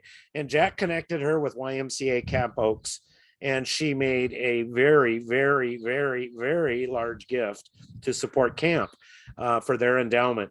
And it was all because she I don't know who to give it to, but I want to help kids. And he introduced her to the Y. Sure. Those are the people you want on this planned giving committee. And you want those people that can help the stockbrokers and stuff involved in this, because if somebody gives you a gift of stock, if somebody gives you a gift of property, right. If they give you, well, first, let me back up. If somebody gives you a gift of property or whatever, if they tell you and they make a directed donation. Claire Johnson, who was the CEO of the YMCA in the 60s, founded the YMCA in Caracas, Venezuela, told me, and he was an old wise man when he told me this. He goes, Rob, if a donor comes up to you and he says, take this $1 million check and put a nail in it and nail it to the wall and hang art on it, you do that. And I said, yes, sir, I will do that, Claire. And great to have those old mentors tell you that stuff. Now I'd probably try to talk that guy into let me cash the check and then hit the canceled check and nail it to the wall. You get my point, right? You want to, if somebody gives you property and says, I want you to use this property for such and such, you should do that. And you also got to look at it and be careful before you take property. It may be contaminated with oil underneath or something. You don't want that. We should be so lucky. You got to be careful of some of these gifts, right? But for the most part, if somebody gives you stock, if somebody gives you an art piece, if somebody gives you a cryptocurrency, have a vehicle in place so you can liquidate that to cash immediately. If you hold on to that stock and the value goes up or down, it could have negative tax consequences for the donor.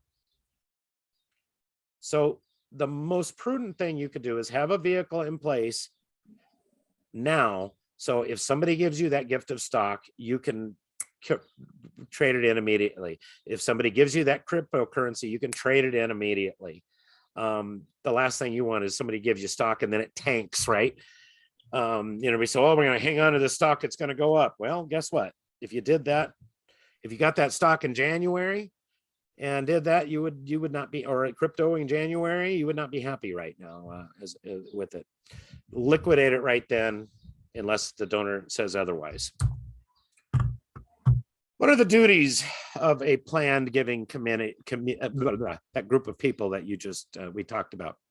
They're going to identify individuals and candidates for planned gift. They're going to take responsibility for making sure these prospects are actually asked for that planned gift commitment, and to plan and implement gift acceptance policies and procedures. Gift acceptance policies may mean, do we want that property, right? We got to do our due diligence. If somebody, by the way, if somebody gives you a gift of the Mona Lisa, you want to have it should come with an appraisal, so you know what it's worth. You shouldn't be, hopefully they give it to you with the appraisal, right? But that appraisal is what determines that person's tax write-off in that whole thing.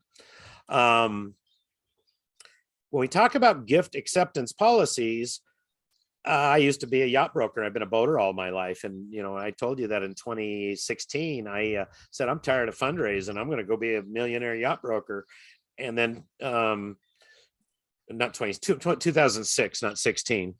And then 2007 and 8 came. And I learned how to become a millionaire. You start with 2 million. But what I learned during that is a lot of nonprofits would say, somebody'd say, I'm going to give you my boat. Well, did you ever see the movie Captain Ron? Did you ever see that movie? You may not want that boat. I can tell you a lot of people, and somebody just said the other day, somebody says, I want a boat. And they showed me a boat in San Diego that they could get for $15,000, and it didn't have an engine, and it didn't, and this and that. And it's like, no, that boat was worth zero. That boat's going to cost you more money than it's worth.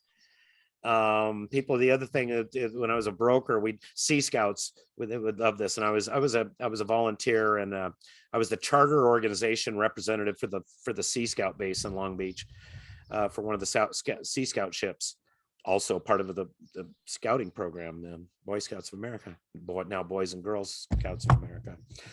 And people that owned old wood boats couldn't sell them. They're beautiful, but they're a hole in the water you put money in, and people, I'll donate it to the Sea Scouts. Well, now the Sea Scouts have to find a place to put it.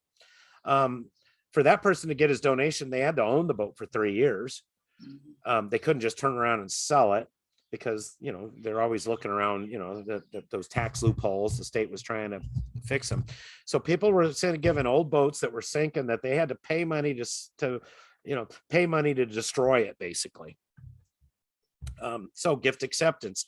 One of my favorite talks I did with a nonprofit here on Maui is, Stephanie, was I got a board together, and we were talking about these gift acceptance policies. And I said, okay, we're going to do a poll. If Monsanto comes up and wants to give us $100,000, and Monsanto on Maui has a big preference, most of the white hippy dippy people hate them. There is, and just think they're Satan. And then there's others that say, no, Monsanto feeds people all over the world. They're a great company. And there's a lot of local people says, my auntie works for Monsanto, and they gave me, my kid got a scholarship for Monsanto. So it's one of those very polarized businesses we have here. So I asked him, if Monsanto came up and offered you $100,000 and wanted their name all over your stuff, or if the drug dealer in Haiku came and gave you that $100,000, which one would you take? We had a fabulous debate where they talked about, I want that damn Monsanto money. There's no way I want their logo on any of our stuff. Take the drug dealer, you know, and the other guys, no, I don't believe in drugs. I don't want the drug dealer's money. I'll take Monsanto. They pay their fascinating debate to have. I'm Fascinating. horrible. I am horrible because I would have taken both of their money. I'm sorry.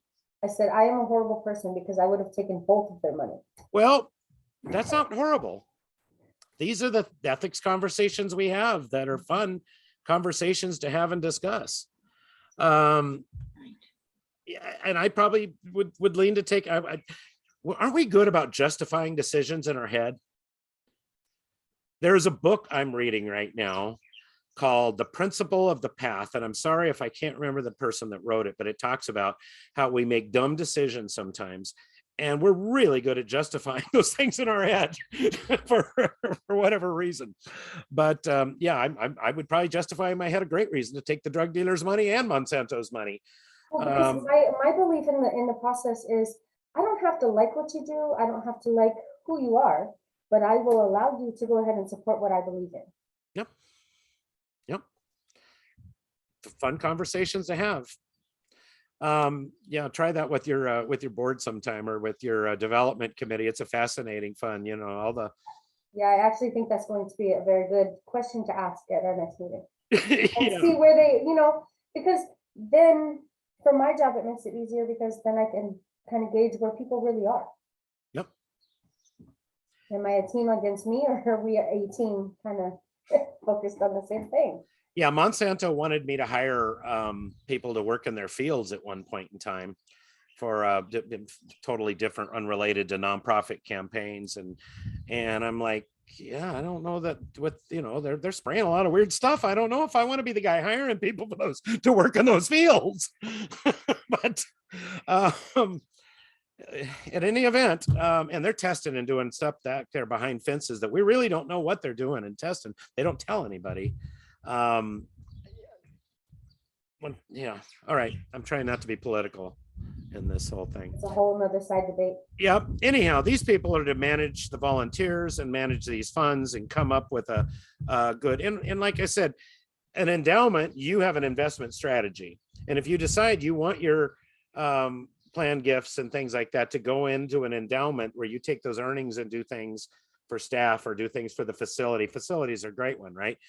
And I highly suggest you consider in that 40 million. I think Flo did, if I'm not mistaken, you do have an endowment fund for maintenance and operations in your $40 million goal. And of course, everybody's job, from the janitor to the CEO to the board chair, board members, it is all our job to educate and motivate people to develop a culture of abundance and philanthropy, not a culture of scarcity and charity. All right, I think I finished it, and we have about 17 minutes to go. I will now do a new thing here, and I'm going to go to the Heritage Club website for the YMCA of Honolulu. Can everybody see this? And by the way, this is, look at all the different support. I just clicked on the support the Y. You've got donate now, annual campaign. Does that make sense? And under annual campaign, right on their website, they've got the campaigner toolkit. Remember all those campaigners we talked about in their org chart? And they all need training and they all need support. They put it right on their website. I love it. And then the Heritage Club, which we happen to be at right now. But then there's all these other things. They've got a teen development fund.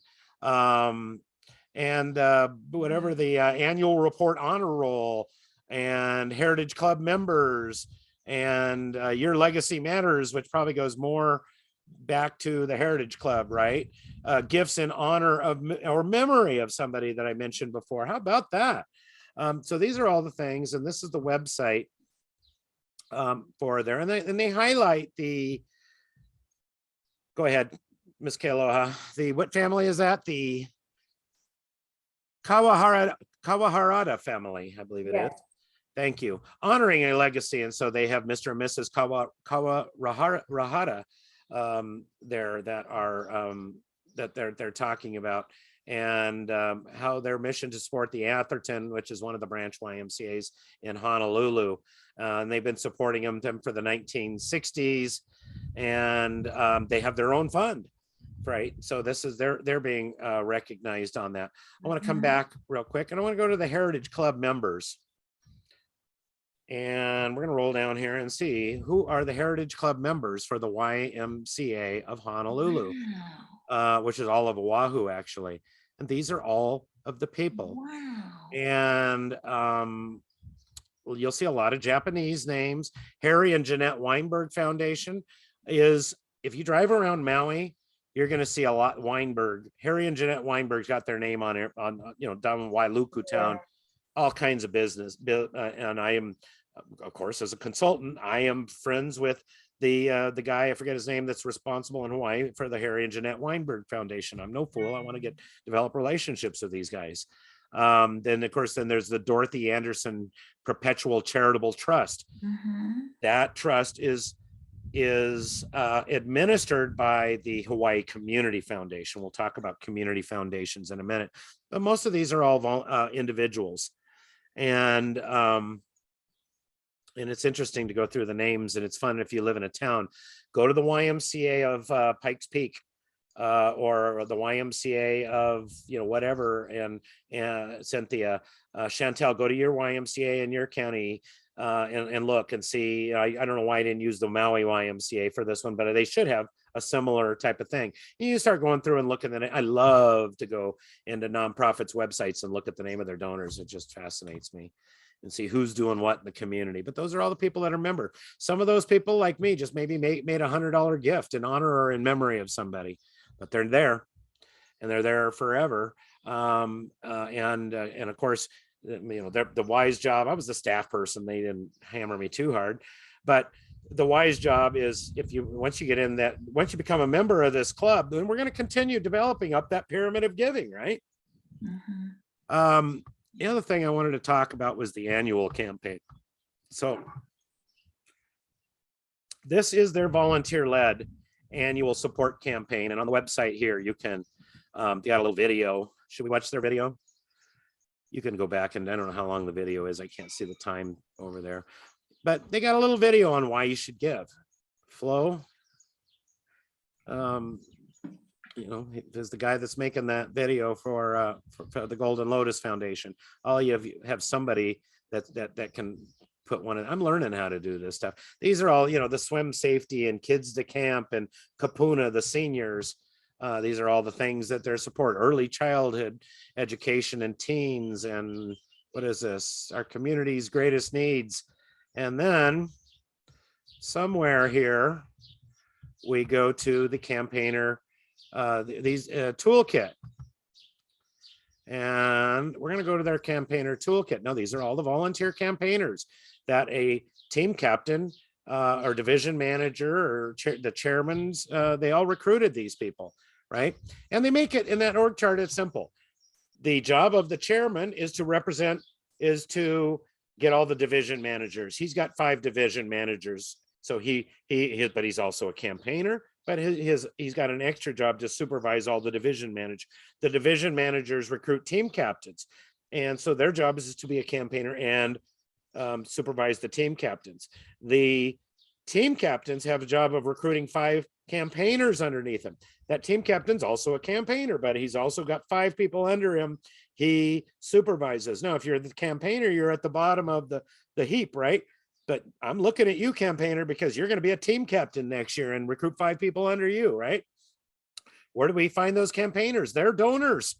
Typically, they're current donors, right? We're going to get them to find and ask them to, I like to have one person not have a job to supervise in more than 5 people underneath them. If they have more than 5 people, that's hard to recruit and supervise. But you can ask me, we start in the spring, in the fall, and I got to recruit 5 people and train them to do it. Yeah, I can do that. That's doable. Now, what did we put here for the campaigners? We've got the campaigner handbook. Here's the handbook. Here's a little share your why, the instructions of the story. And then we have templates. I've got to roll this up so I can see what they are because your faces are all there. And it's the printable annual campaign brochure. You can print it right out.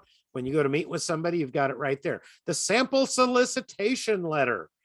By the way, we're not supposed to be soliciting them by letter, are we? We're supposed to solicit them face to face, but we're going to send a letter out in advance saying that we're coming.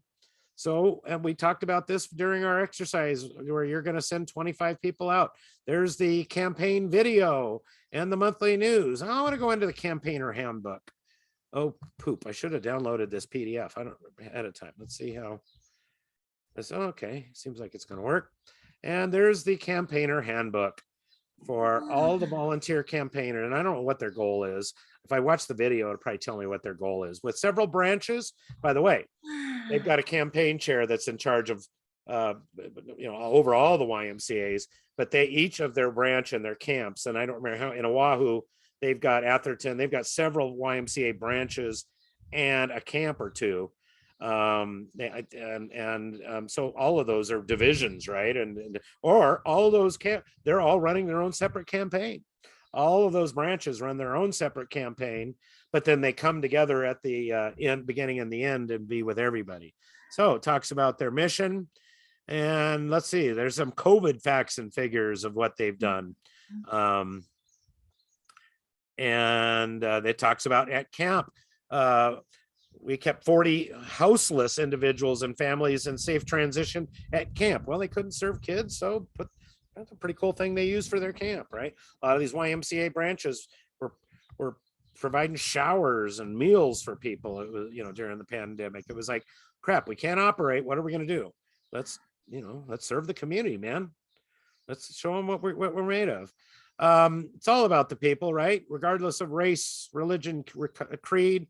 There's been a movement to take the C out of the YMCA, and I'm not, we said Judeo-Christian principles in Long Beach when we redid our mission statement, but I think when you look at all the major religions out there, they all believe in those same Judeo-Christian principles. The Quran and all this other stuff goes along with that. But in the talk, talks about that we're the largest philanthropic organization in Oahu, dedicated to helping children and all this other stuff. And 700 people just like you. Oh my God, together, more than 700 campaigners just like you are out raising funds in the community. You talk about 70, Chantel. They got 700 in this. Now, keep in mind, so 70 makes, okay, I can get 70, right?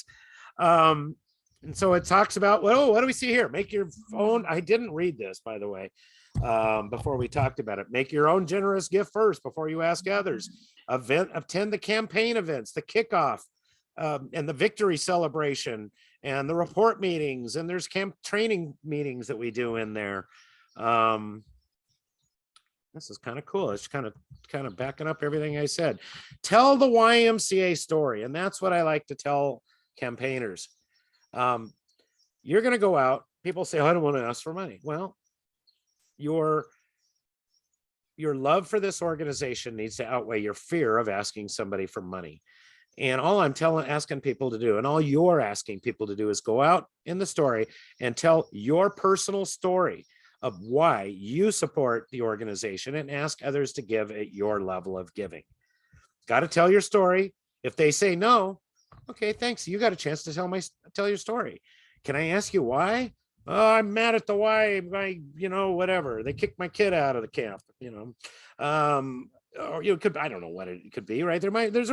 If somebody says no, that is an opportunity for me to find out why, and maybe I can fix it, or maybe you're just going to hate us forever. I don't know, but if they tell you no, at least you told their story. You gave them. If they've never heard of your organization, you've given the best form of advertising in the world, word of mouth advertising.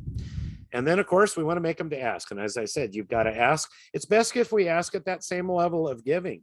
If I give $100 a year, it's hard for me to ask for you to give 100,000.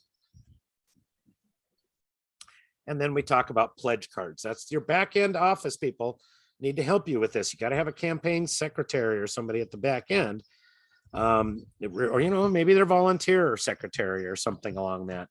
The goal is for us all to have staff and hire more staff to achieve our Is mission. this a paid staff person doing all this or a volunteer? Remember, this is volunteer-led, staff managed. So the staff are managing, but the volunteers lead everything. Staff wrote this. I'm guarantee you staff wrote everything in this, created the pledge card. Staff did all that stuff. They're going to follow our toolkit that we happen to offer that teaches you how to do that. I've even got why. So back in the day when I started with the YMCA has this book called the Red Book. And it is the Bible, and it was written by some of my mentors. It's a national program that the YMCA used, and they started in the 70s. The 60s and 70s, they were developing it. I came in the 80s, and I was teaching. I was the young kid, so they were the old guys. I was teaching it to the next guard through the 80s and 90s. There's a big brain drain in the YMCA now. And so now as a consultant, I get to teach this to YMCAs.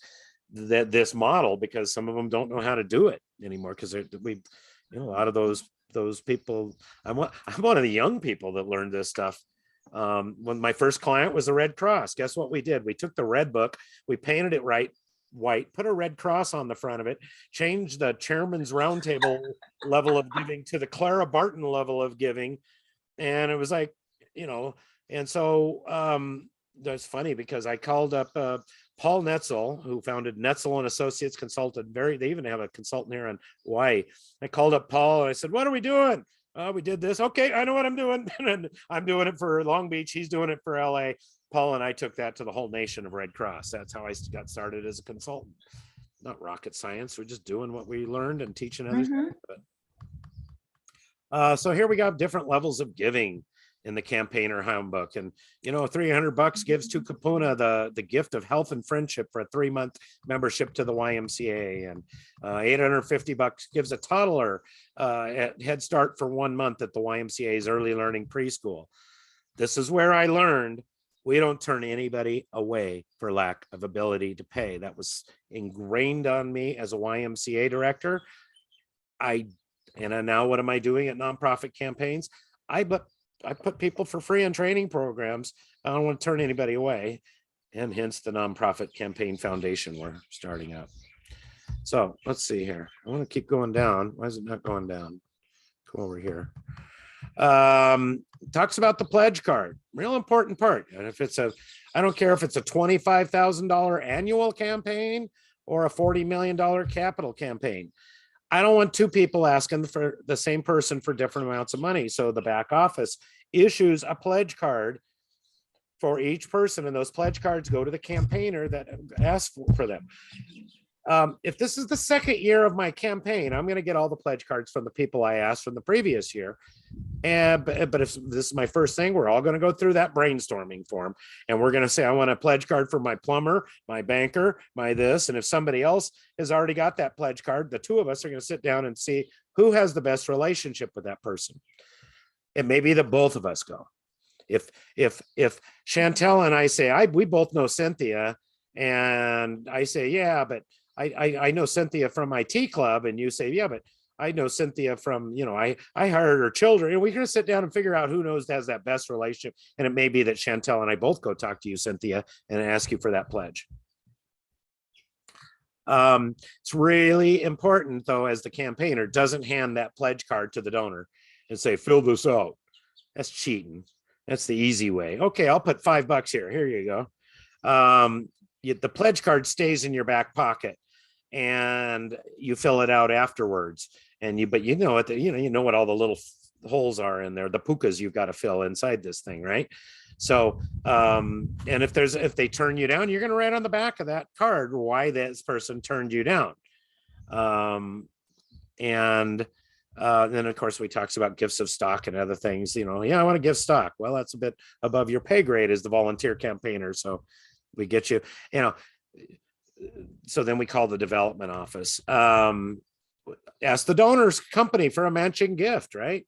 Hey, you work for Boeing, you work for Monsanto, you work for Alexander and Baldwin. Go to them and see if they'll match that gift. And then it talks about returning those pledge cards. So there's one pledge card per donor. And then, well, they have the campaigner send out an email for the pledge confirmation. In the old days, when I started, we had the back office sent that out of the letter. Now we have email, and they're asking the donor to do it there. Okay, then it talks about direct mail. So they said, did you know that 85% of all nonprofit fundraising revenue is acquired through direct mail? I don't know where they come up with that stat. I disagree with that, but okay. Here's my thoughts on direct mail. At the end of the campaign, we send a direct mail to everybody in our universe that we couldn't ask face to face. We're going to get your top people, or we're going to ask face to face. That whoever that we didn't get to, they all get the direct mail piece. That's I don't know. If I was this, if I'm their consultant, I'm gonna say, take that 85%.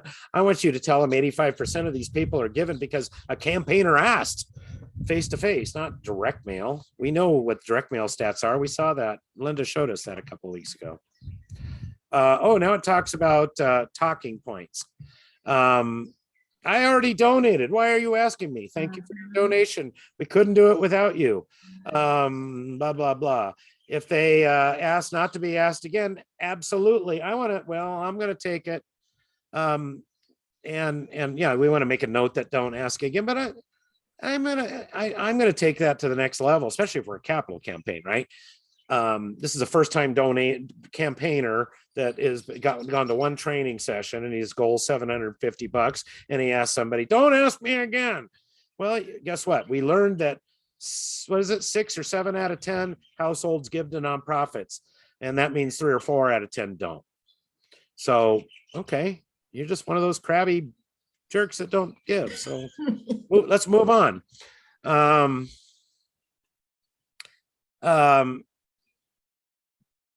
Yeah, so once again, I think when somebody tells me no, that's just a reason for me to ask why. And you'd be surprised what you learn when you ask why. And then of course, then we say, we want them to get involved in our social media, and we want to, and all this other stuff. But I think you get the keys. Oh, look, this is some of the stuff I shared in a previous thing. You better get familiar with the organization's programs before you go out and ask money for it. And meet prospective donors digitally. What does that mean? People give to people. That's true. We know people give to people. They don't give. It takes time to do face-to-face ask. So they're saying, I don't know. You read that stuff. I think I have a much better training manual than this one. But if you can't meet face-to-face, what's the next best thing? Zoom. If you can't meet with Zoom or face-to-face, the next best thing is telephone. And then if we can't get them on the phone, face-to-face or Zoom, the next best thing is email and or a piece of mail in the mail, direct mail. Now, and I think the best way is me writing that personal letter versus this direct mail, this fancy direct mail piece coming out of the organization, right? Or me on the telephone versus a robot calling. But where was I going with this? There's a stat that I heard recently that I love is volunteer donors are twice as effective as they think they are face-to-face when asking somebody for a gift. You are twice effective as you think you are face-to-face.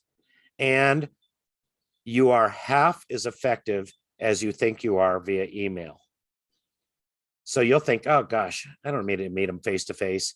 I'm just going to send them via email. You're half as effective as you think you are. You think you know this person well, you send them an email. You're half as effective as you think you are in that way. So that's what I want to leave you guys all with on graduation day. We want to thank them. We want to, this is all the rest of this stuff. Storytelling. I don't know. What do we do here? Ask me why. So this is when you're getting your story, right? You're creating this your personal story, your elevator pitch that you're going to meet, that you're going to create with these people. And here's the script, right? And it's got the whole script in there. You guys can go back through later because we're 4 minutes after. I got one more thing I want to show you. We got 5 participants left. We lost 4, and I see a couple chats that I'm sorry I haven't seen. I want to come out of here. How do I do this? I'm going to stop sharing. I'm going to show you one other quick resource, and then we're gonna come back. Where is it? Could have swore I had it. Oh, I got to go in. I'm sorry. Let me go in here. I got to go to a different website, and now I'm going to come back into you guys and hit screen share, and I'm going to share. This is the Long Beach Community Foundation. There is a Hawaii Community Foundation. I guarantee, I'm sure there is a Denver Community Foundation, or what, there are communities. Yes, community there is. foundations are all over the place. Right. And I just happened to go to the page here. It says give later, create your legacy. And this is their planned giving website for the Long Beach Community Foundation. And it talks about how to give and what to give, and learns about wills and trusts. And by the way, these people have seminars about wills and trusts that you can find that expert in your community, and you can give a seminar to people in your community. And some of them will come just to learn about the wills and trusts and how to set up my will, but others are but you also get to give a chance to do your commercial and talk about your organization, because you're giving them this information for free. In this, it's got a website for the nonprofit, it's got a click down menu for the nonprofits. And if I click on that click down menu, it talks about the different agency funds and grants and stuff that the Long Beach Community Center does for the nonprofits. Moral of the story: if you're a nonprofit, develop a relationship with the leaders of your community foundation, both the elected, the staff and the volunteers. And then they have a drop down menu here for the financial advisors out there. And you might want to start a club for the financial advisors, right? And maybe you have a meeting and you have a cultivation event where we get every financial advisor in your county, Chantel, and we get them all to sit down and say, we got this, tell them what you got going on and what you want to do. And, you're going to find people that want to serve on your committees and board and help you. And that includes the tax planners and estate planners and your wealth advisors. Okay, that's all I want to share on that stuff. Hui.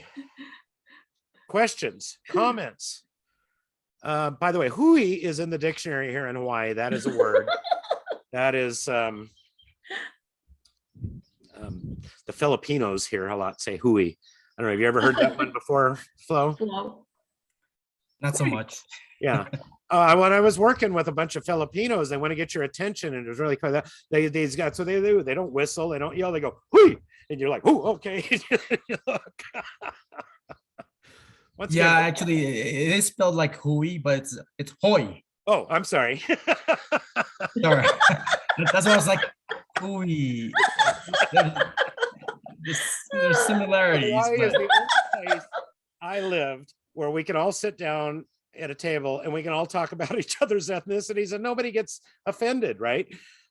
Except for the white hippy dippy people here. They get offended sometimes, but everybody in Hawaii has a good time, and it's the only place I've really seen where I'm not going to digress, but it's a wonderful place.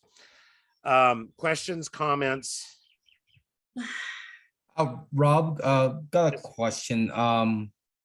Have you ever utilized social media to do a fundraising campaign? And two parts: social media, do a fundraising campaign, and then have you ever seen or heard anyone use social media to do a local campaign, but hit national or even global?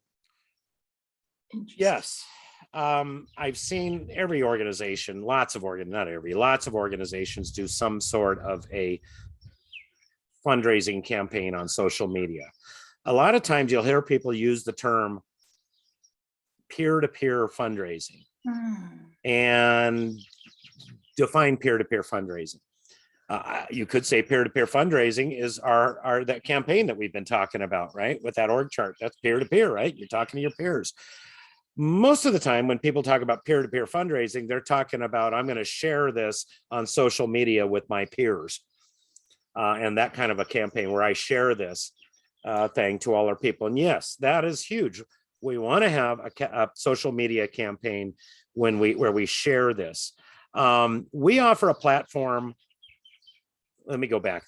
Locally, it's real easy to get those people and get everybody in your universe to share those.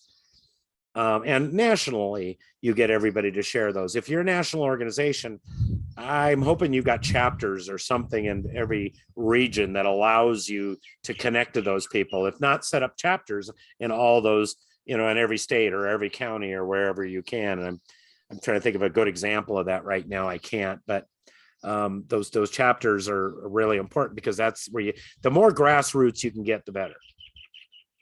And so the problem with the national campaigns, the bigger you get, the less grassroots you are and the less down to earth and real you are, where it's people to people connecting. Now I'll go back to on our website. I'll send this out at a video. We have where'd my pin go? We have a platform here we call Fund Duel.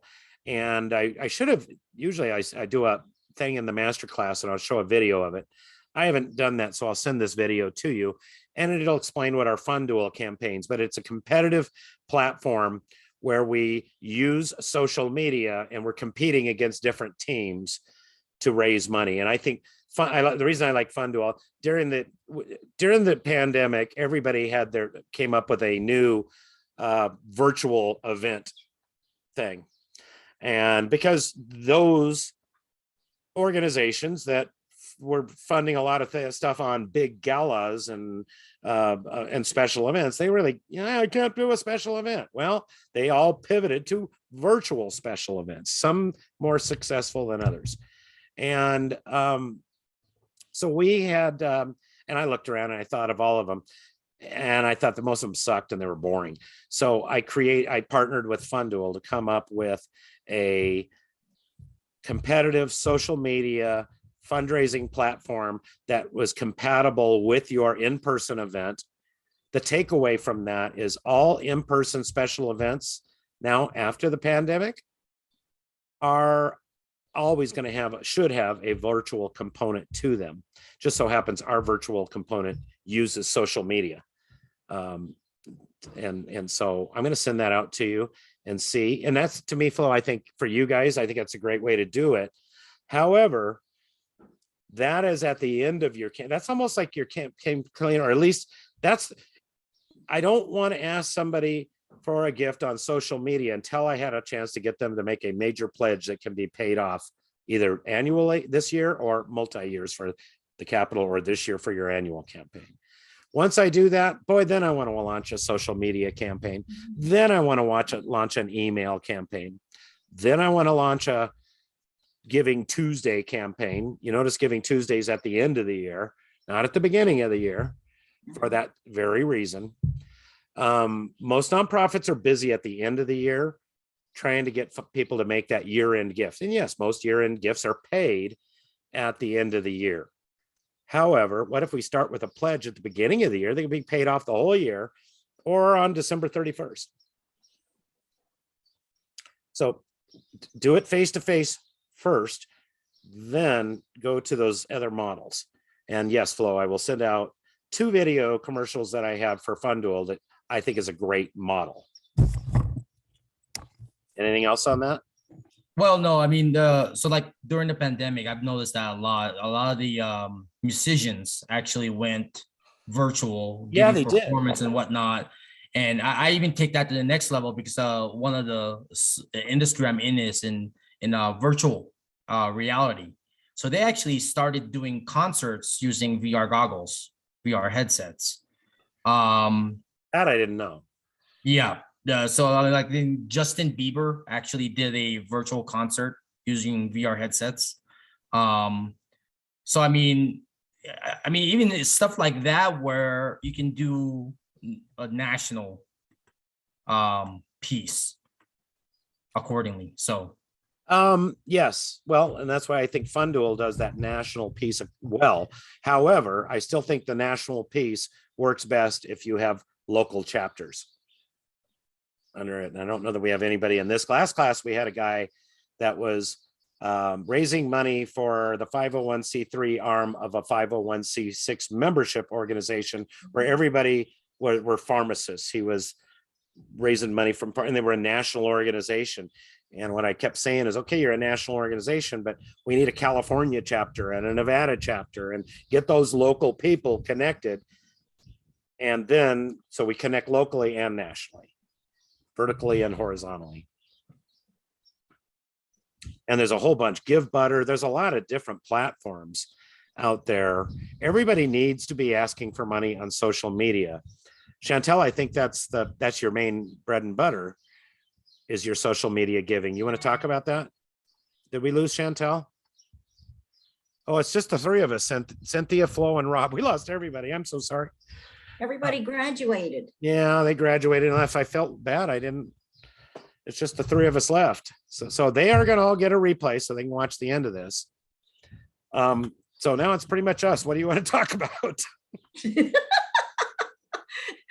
hey Rob, just a heads up, the last email you said for the replay number 5, the link was not right. Really? I found the replay video. It didn't link to the actual YouTube video like you did in the past. Yeah. So What? just a heads up. Did it link to something? Yeah, it linked to Teresa's website again. Okay. Sorry. No biggie. I mean, I found the replay video just in case someone else says, "Hey, I can't find the replay video for number 5." Well, Okay. You're the first person that told me that. I do. I goof up every once in a while when doing this stuff.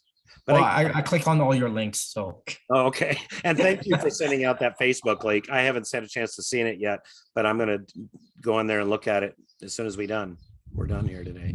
Because I'm thinking about you, Flo. I'm thinking about how we utilize that, the radio stations and the media and the virtual, taking, a national, put on your goggles and have a virtual tour of the new Golden Lotus Foundation cultural. Oh, and that's sort of like so we use this a lot on I've done MLMs before, multi-level marketing, direct distributor marketing thing, and when the pandemic happened, they all went offline, or I mean online, and they were doing pretty much massive presentations to like the entire country or even globally. Actually more country, they kept it regional. So for certain things like you're trying to peak larger corporations per se, usually you want to do the contact, but then have something to show them so that they can actually feel the property or feel whatever you're pitching. Enough to that, oh hey, my boss, my VP needs to see this, and so forth and so on. And it's a quick way for them to do it without having to get on the calendar, get scheduled, get Zoom up, blah blah blah, and all that stuff. So and usually 5 minutes it's a pretty decent amount to get your point across quickly enough that most people will say yay or nay on or pass that on type of thing. So that's sort of, especially once we start doing corporate campaigns, we'll need something to send them, not just like, oh, here's an email or here's a flyer. Yeah, they always that's where the term deck came from, right? Here's my deck, and for all those corporate campaigns. Yeah. So like a lot. Our open house actually all our PowerPoint presentations are pitch decks or portions of pitch decks that you can modify accordingly. And you can make a video out of that too. So you can just voice and narrate it to the point that people can do it. And you basically multiply yourself. I've done that a couple times where I would literally narrate the presentation, make it into a video, and then send it out. That's no, that's true. Yeah, and the other the pitch deck on steroids, I mean, is it all came out, it seems, from the pandemic. I guess people were, how long have been people doing that? Because The pitch decks, that's been going on for decades. well, That's more in the investor community. yeah, right. Because I mean, like, But I'm seeing more and more people talking about that now in the nonprofit world than I used to see. they are, because I mean, just like everything else, they're trying to compete for the bigger foundations or the bigger groups or the bigger corporations and whatnot. I mean, when people were doing investing, Shark Tank, like, they would send me pitch decks all the time because I'm part of the investor list. And or same thing with real estate. A lot of the real estate offerings are basically a pitch deck, and they go through accordingly. So it's the same thing. I mean, nonprofits these days need to start looking into that more. Yep. The smaller ones definitely can't do it. The bigger ones, they're already set with the, and they just maintain that relationship with bigger corporate donors. But the question is how to break into a bigger corporate donor when you're transitioning from a small to a mid. Yep. Which is pretty much where we're at this point. We're in that transition point from a small to mid nonprofit. Yeah, and I think when you start talking about major gift donors, that kind of a pitch deck, I think, is going to be more and more necessary for, I look at the people that are those major donors. I think that younger people probably respond to that better than the older people. And usually, this is my guess, and usually I'm finding we're talking to a lot of people with gray hair like me or older when we start talking about those big gifts. But there are a lot of younger entrepreneurs that are able to make those big gifts. That's definitely the way to reach and respond. Well, yeah, I mean, those crypto millionaires are the ones that hit that the most. But I was also thinking about using social media to even get volunteers, and not just volunteers locally, volunteers nationally, to actually do campaigns. Because there's, I hate to say it, I mean, I have talked with Cynthia before. There is not enough funders here locally to be able to fund this. We have to go outside. I agree, but I think you have I think you appeal to a broader Asian market than just your local people. I think you appeal to everybody locally, not just to the Asian communities. But outside of your area, I think you appeal to an awful lot of Asian wealth. And I think that could be in China, in Taiwan, and in a lot of those countries that want to see that heritage go on. How to connect those people, I'm not sure yet how to do that. I do. I mean, one of the areas I'm building right now is the Hollywood music media industry. It's the reason why I'm connecting with those people. And Cynthia, I think Kristen and her husband. Yeah. So Kristen Josh. we have a connections with a media record label in Louisiana. So it's just a matter of hooking those up and saying, hey, what do you guys think? What who do you guys know that you guys can introduce us? Largely West Coast, Pacific, even the islands. It seems to me if we're going to do a national or international ask, we need to do national and international programs as well, because I want to fund a brick and mortar site, but I also want to fund a program that serves kids in my community. And you can serve those kids with virtual programs. Right. Well, I mean, not just that, but even scholarships. Yep. Exchange programs where we actually send kids on both sides of the divide, or both sides of the Pacific type of thing. Yeah, I mean, and this would be an opportunity for, so we have Colorado Springs have sister cities. We have two of them, one in Japan and one in China, Taiwan. Sure. We Yeah. can easily go do that where business owners would want that. And I mean, I'm even looking at government also, because like US aid, some of the non-governmental organizations that will do certain exchanges in between different countries.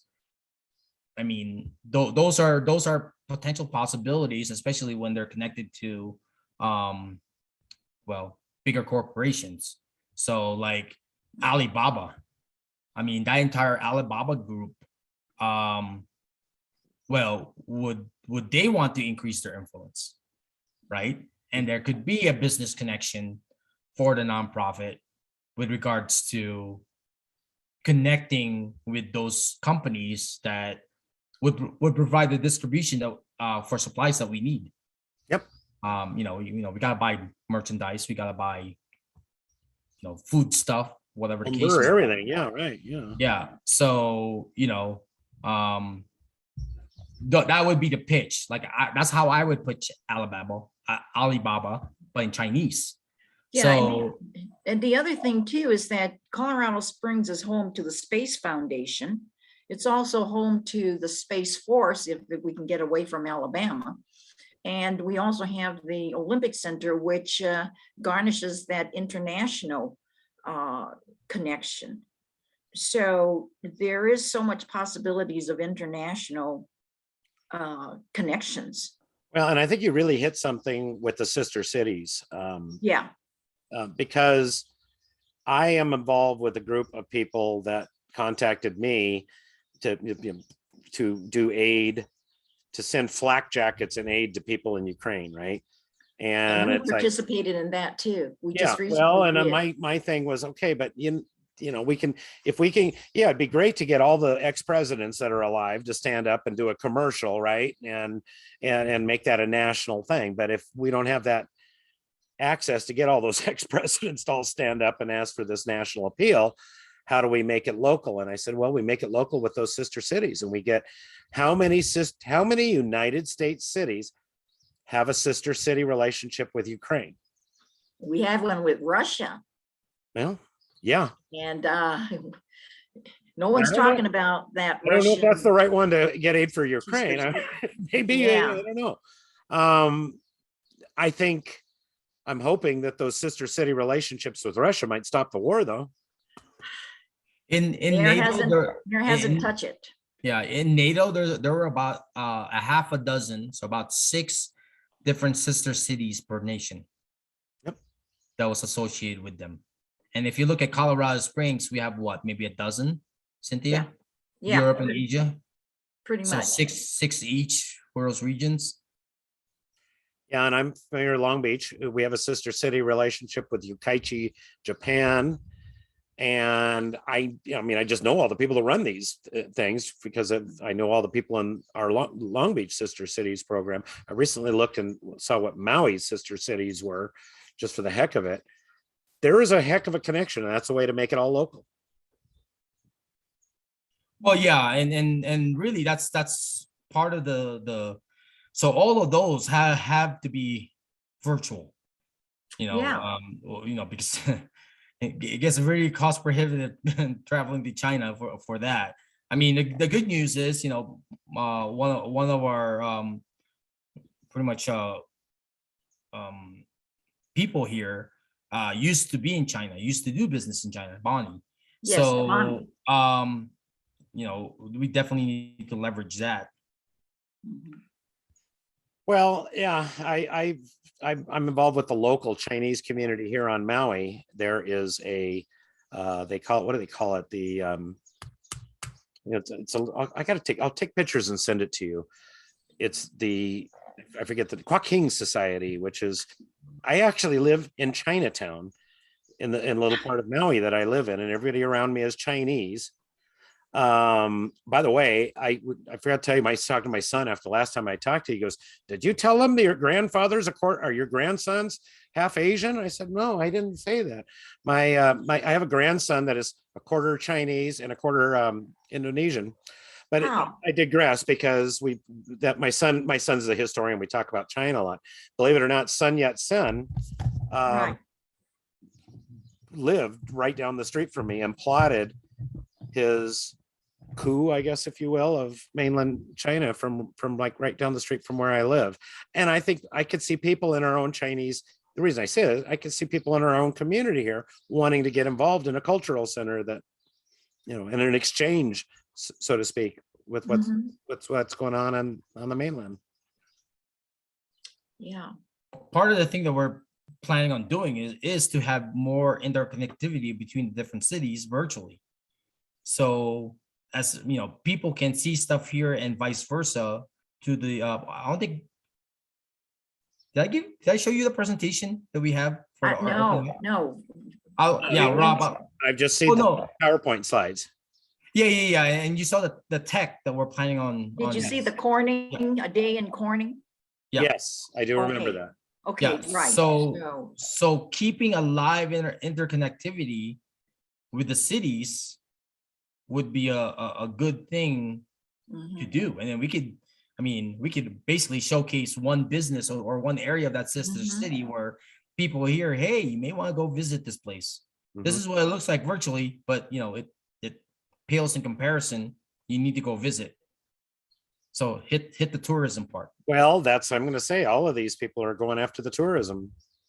And Right, we just are. like you want to reach out to all these Asian cities and countries and get them to come see your center and have programming at your center. And Well, we want them to have a buy into a piece of the property. Yep. Put their money there.